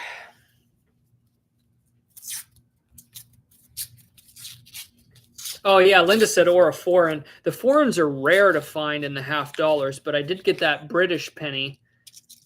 Like, was that 4 weeks ago? Yeah, the foreigns are really rare for the $50 just because there's not much stuff that mimics the size of a $50. But I'm trying to think of the main ones that people find. It's either the British pennies or the Panamanian Balboas. I personally don't think I've ever found one of the Panamanian Balboas in a $50 roll, but I've seen other people find them. And I can't think of anything else off the top of my head. But yeah, that 64 British penny I found in the $50 roll was really awesome.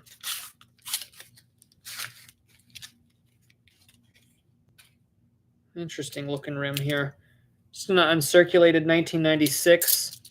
The rim looks kind of nice on it. So yeah, we got a silver in each box now too. That's good.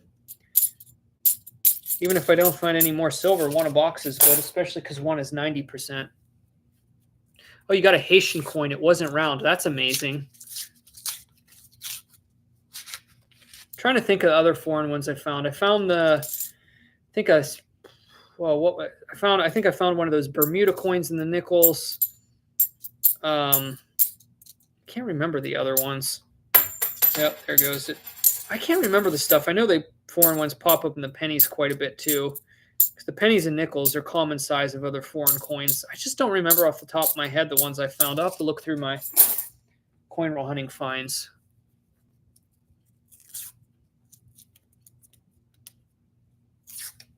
That'd be awesome to find a Canadian half Sawyer and the $half rolls. I've never found one of those. Wow. Whoa. I got a really thick coppery looking rim. And when I say coppery, it's more of like a rose gold. I don't know what that is. Fourth one from the bottom. You're going to make Drew predict what it is. I want to know the year. I want to know the mint mark. And I want to know what it is. I got to get a better shot of it, though. Let me twist it around here, too. Really crazy looking. It's like a rose gold.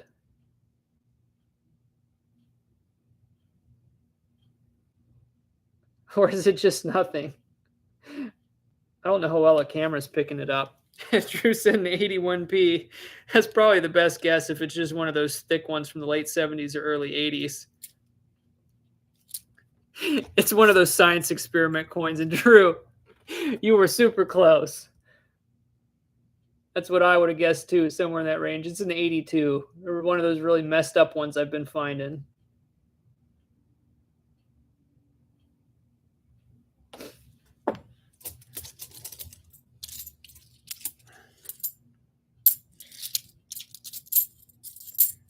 Yeah, that was a very safe guess.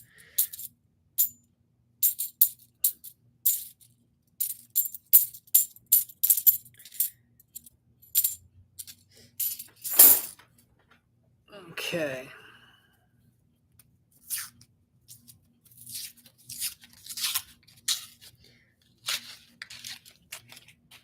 Come on, let's see something else here.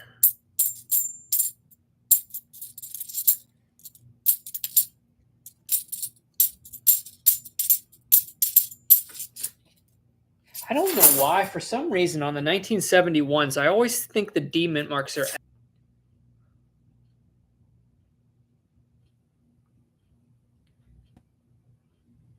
Sorry, I'm back. My browser just crashed. I had a couple other tabs up. I think maybe something happened.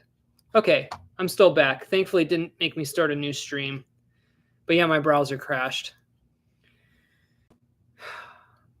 All right, cool.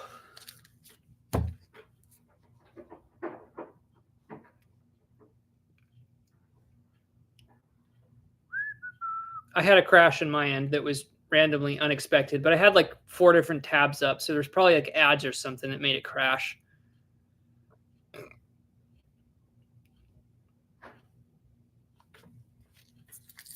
Okay, we're back though.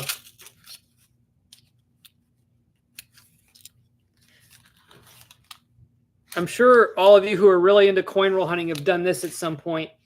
You pull the wrapper back so perfectly on the silver edge of the side of the coin that you think you found the silver because you didn't reveal the clad part of the edge. You can only see the silver part. That's almost a perfect tear right there to tease you. I have not done that in a long time. But for a second, I thought that was a 90% silver, but it's just nothing. Okay, I got another thick rim, though. I don't know if it's a proof. It might just be one of those thick 70s or 80s coins. No, it's actually a little bit newer. It is a uncirculated 1991D.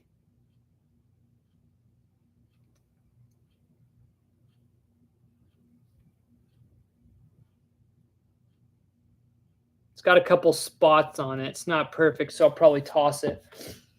That's a nice coin, though.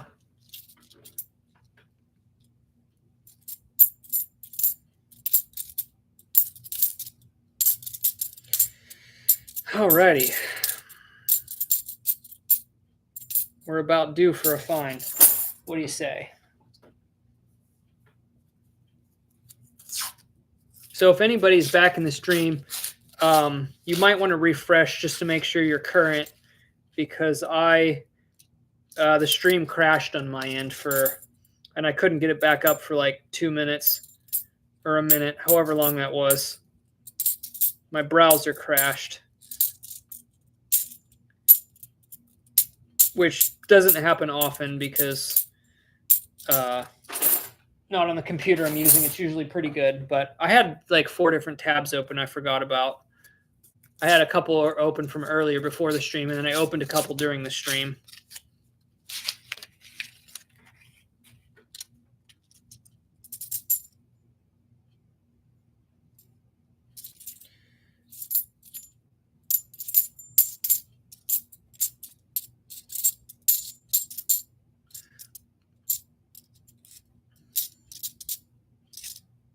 Haven't found one of these in a while. Well, it's scratched a little bit on the back. I think this is one of the famous scratchy scratch coins, as I always used to call them in years past. They still come up in my area once in a while. Somebody took keys or something to a ton of $50 and dumped them in circulation. And that's about what they look like, the ones that I get. They're just like light scratches all over the coins. And every time I find those, I usually find good stuff to go along with them.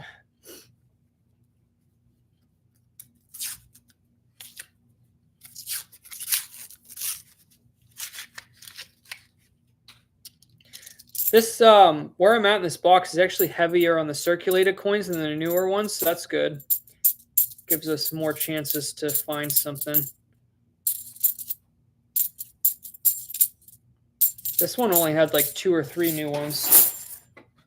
Almost in the bottom half of the box.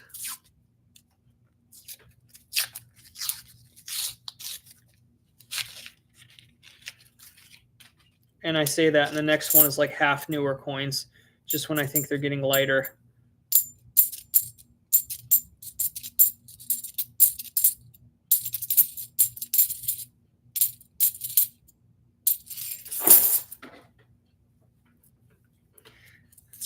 Yeah, I'm Brinks boxes. That's the only ones I get.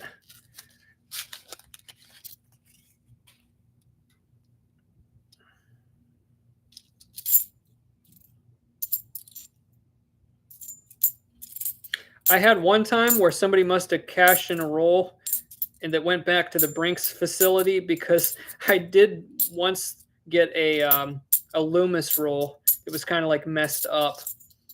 Or a Loomis box, I mean.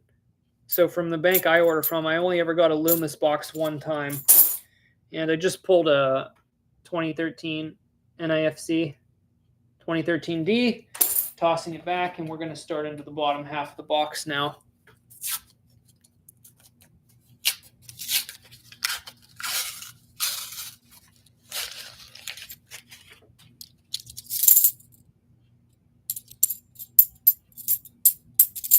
Pull at least one more goodie out of here. What on earth? I just found a weird one. Definitely some kind of post-mint damage. What on earth tool was used on this? They successfully bent this coin, dipping down in the middle. Some high pressure was applied to that. It is definitely bent.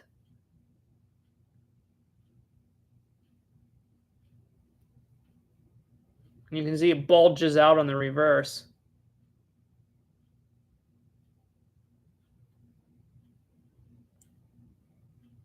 Somebody had fun with that one.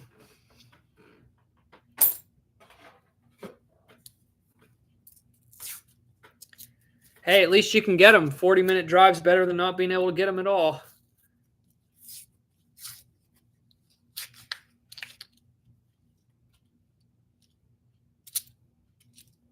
Man, that's like a perfect 2021.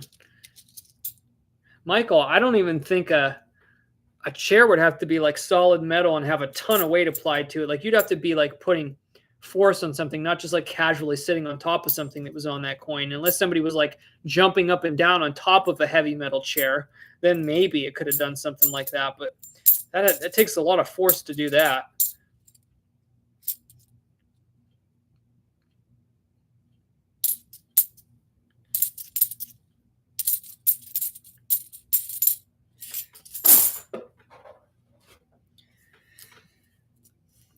That sounds like a pretty high-end bank there, Drew.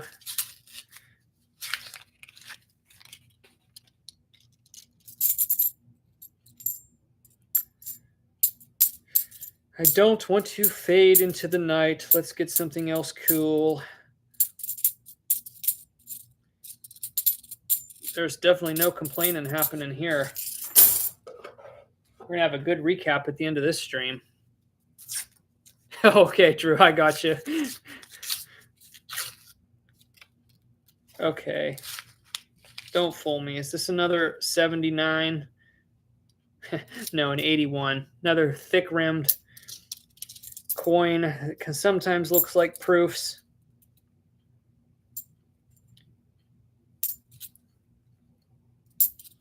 Got one of those weak strike 71s that are common. The bottom of the seven's missing, and then like the of in America's wiped. But those, they're common. I don't pull them all the time unless they're amazing as I drop a coin. Probably the most common error I find is those 71s. They were weak struck around the date area. That affects the reverse too. It's always on the 71s for some reason.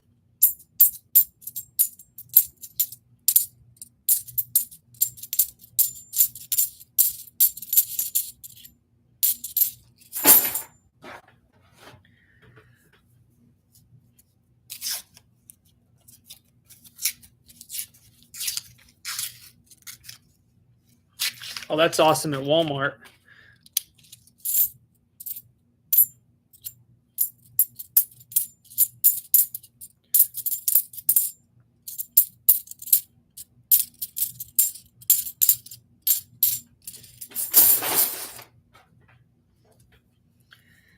Alrighty. Wow, it's getting late here. It's 11 o'clock.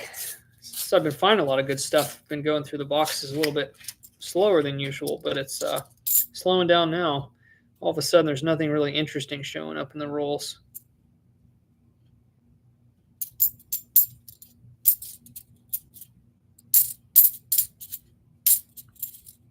Oh, Wood Forest National Bank. I think I remember them. Where do you live? I think I went to a Wood Forest when I lived in Pennsylvania. I used to send MoneyGrams for business, and I went through them once. Well, actually, I had a complicated story once. Oh, it was such a hassle through MoneyGram. I sent money at a location, and the money actually had to be sent back to me because it couldn't be approved or something, but it exceeded the withdrawal limit from where I sent it. So I had to drive like 45 minutes or an hour away to withdraw my money from a failed MoneyGram. It was ridiculous. And they took my fingerprint. They wouldn't let me get my money without a fingerprint. That was crazy. I think that was Wood Forest. I've never seen one of those down here.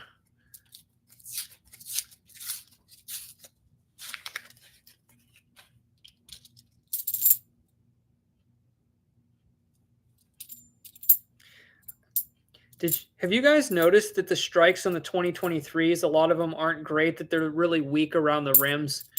Have any of you noticed that? I don't know. It's just like coin quality is getting like worse over the years. Like the 23s look so horrible, a lot of them around the rim.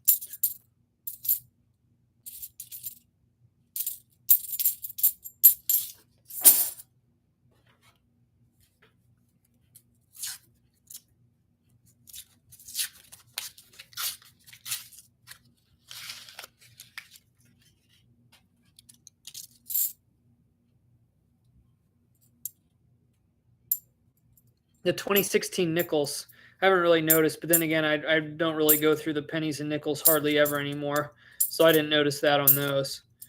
The 2023 halves are horrible. A lot of them are.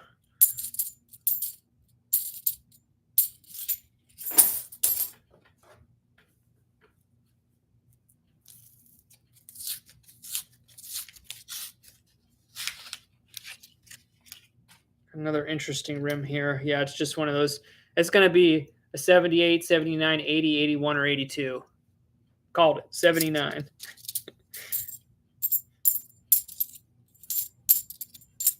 It just looks so good sometimes.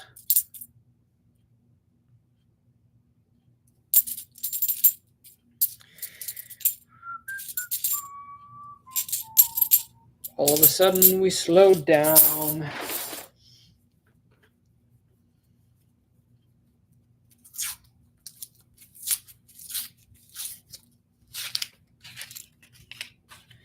I was happy to get that 90% silver, though.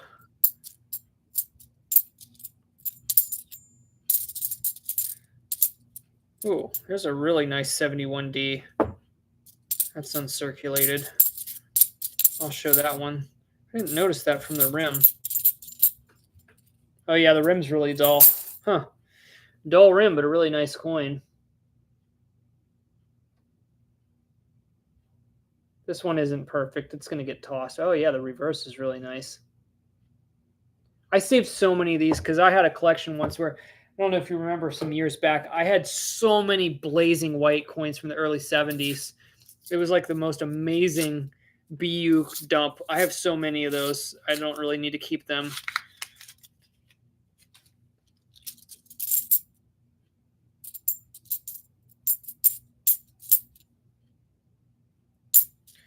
There's a messed up looking 71.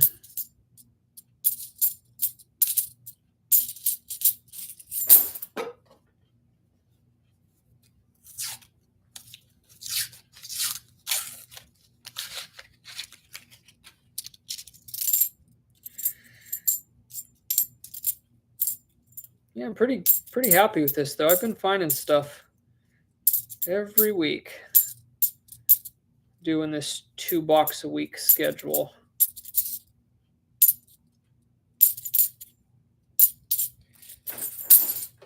It's funny, I still have trauma from opening all the boxes and getting all brand new coins. I'm still nervous when I check them at the bank. I'm like, please be circulated.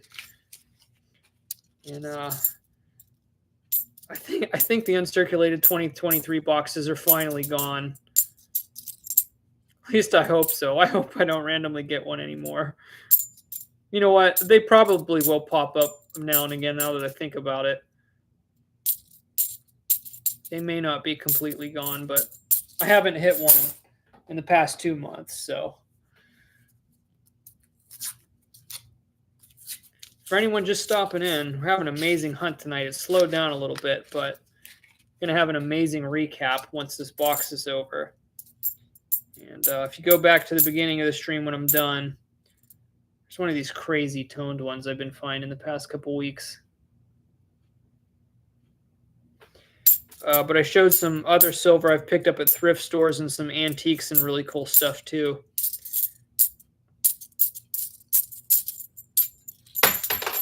I've dropped a bunch of coins. I'm not even bothering picking them up. I'll get them later.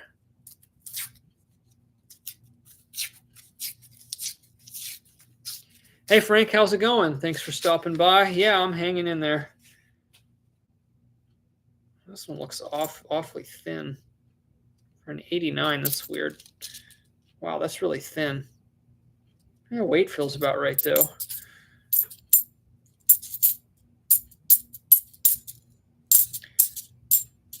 Yeah, that 40% silver out of the first roll shocked us. I heard it clank and make a different noise. That thing was so ugly. The rim looks terrible. Yeah, it's cold here. Actually, sitting here, I should have slippers on or something. My feet are actually cold. It's just, it is very cold.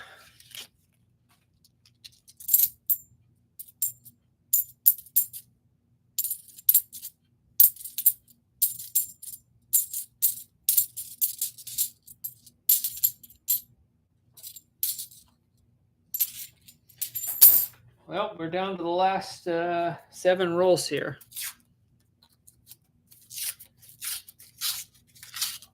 Oh, that's right. Sawyer's in Canada. I bet it's really cold up there right now.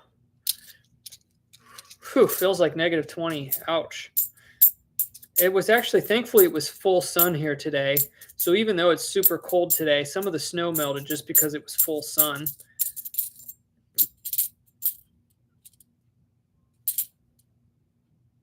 Wow, that's got to be one of the most like beat up casino coins I've ever seen. Boy, how many machines did this thing go through? Because that's not just wear, that's all little micro dings. That's a new term I invented, micro dings.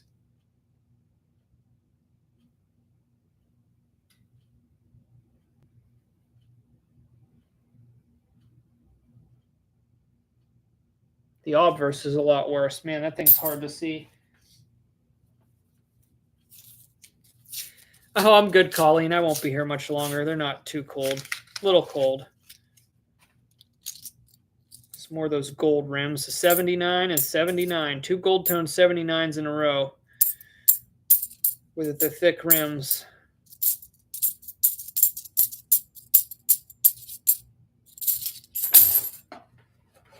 The box went cold. My feet went cold. Everything's gone cold.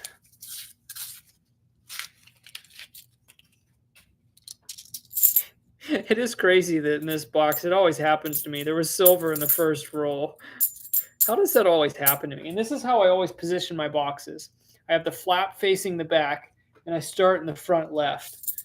Why does the good finds always end up in the front left?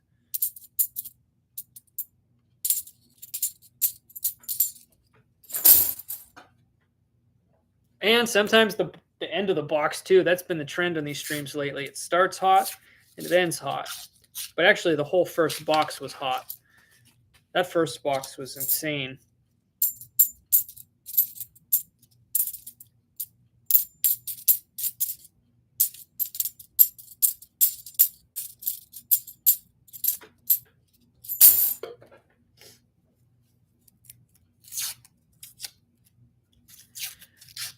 Well, Drew, we're going at about the same pace. I'm on 3 rolls now, too.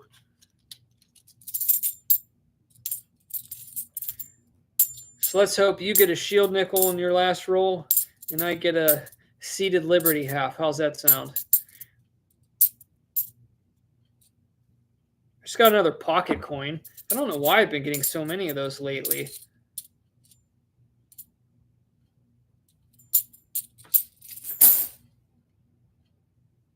This one's a 72D. I'd love to get a pocket coin silver. That's something I've never found. That's a nice one. Oh, it's really smooth, but very clean. Not a lot of marks. That's actually a really nice one. I like that.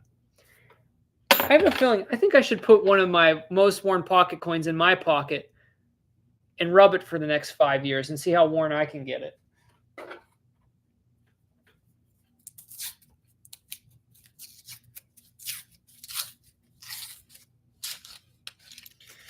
Well, looks like we might fade out into the night in an anticlimactic fashion, but that's okay.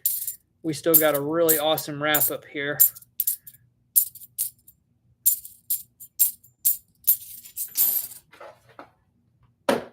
Last roll. Last chance. And oops, I almost dropped the last roll.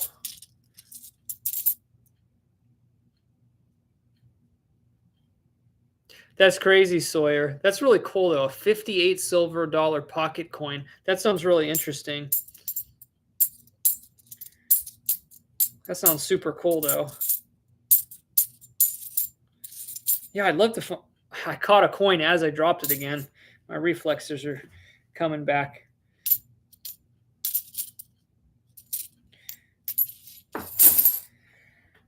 Okay.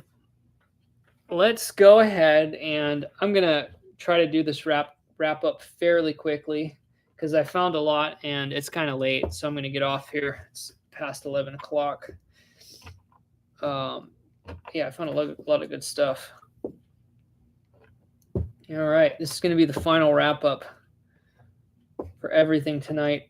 Very successful hunt. So I'm not going to show. I got a small stack of nice BU coins. I'm not going to bother showing those. Now to the really good stuff. Well, I showed a pocket coin. I got 2 pocket coins tonight. I saved them, but they both look very similar too. Let me just show them just for fun. It's a 71 and a 72. They actually look very similar. I wonder if those are from the same person. Those coins look actually almost identical except for a different year. That's kind of odd. Okay, the good stuff. Let's start with these You got two proofs, 1981S, really good condition. 2005S, also in really good condition.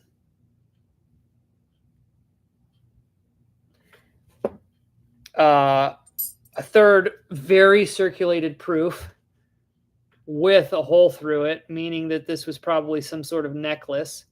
And it's a birth year for me, 88S.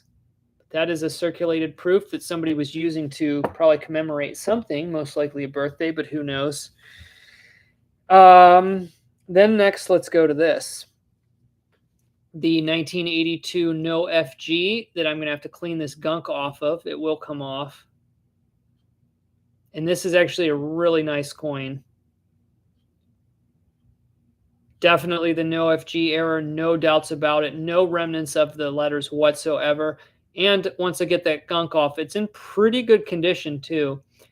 I know these have gone down in value over the years as coin roll hunters have been finding them a lot because it's not a significantly rare error, but I don't know, in really nice shape like that, I don't know if it'd still bring around $15 or not. I haven't checked prices in a while. So take that as a grain of salt. Then we found the really nice struck through grease error that also has some value. Not a lot, but a really nice example like this, missing some of the letters in Liberty are really faint in the date. I don't know. In this shape, maybe something like that might sell for $8 to $10. I don't know.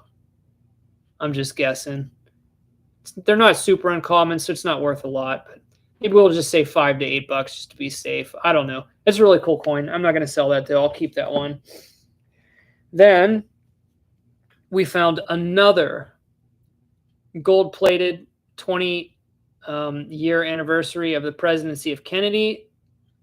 24-karat gold-plated. Has a couple scratches, but pretty much all the plating's still there. I found one of these stamped on a 1973 half dollar just 2 weeks ago. Coin down. Try this again. The reverse is really nice too. You can see where the stamp kind of comes through, like on the D in United States and the E in America. You can see where the counter stamp kind of bulges through the back. That's gold plated in really good shape. And then the two goodies, the one that fooled me because the rim was so dirty, I didn't even see this till I checked it by the date and I heard it clanking.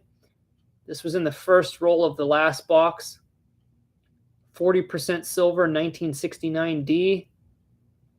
So we got one silver in each box. And this was toward the end of the first box. I actually got a 90% silver Kennedy. 1964. Like to see those. Really nice toning on that one too, even though it's not perfect. So that was a really, really good hunt. Just for fun, I can do like a value added estimate. If I say add $10 on that, $4 on that for the silver, so added 14. Let's just say make 6 extra for the nice error. Let's say 10 on the really nice error. So that's value added, say $30 there. Just say 35 on this. They're worth like 7. We won't add anything for the impaired proof. 35 and then 2 blazing proofs. Say about $40 added value in what I found tonight, roughly. Just something around in there. So that's pretty good. I think that's a estimate on the fair side there. To get $40 in added value on a $1,000 hunt is pretty good. Good night, Drew. Same to you. I'm glad you made some finds tonight. Yes, Sawyer's right. That's $20 an hour. That's not bad. If I was on for 2 hours, that's not too bad at all. And Dave dropped the $5 super chat. There you go, $22.50 an hour. not too shabby. It's a lot of fun too.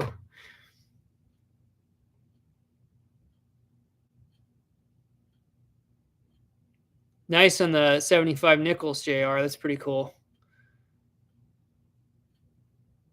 Nice, JR. Last roll silver. Can't beat that. Unfortunately, I couldn't say the same.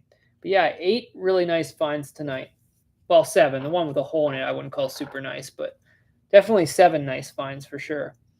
I consider them all the unique stuff. Oh, no, and then the pocket coins. Yeah, really, really cool hunt. All right, guys, I'm gonna go ahead and wrap it up. Okay, Drew, I'll try to remember next time.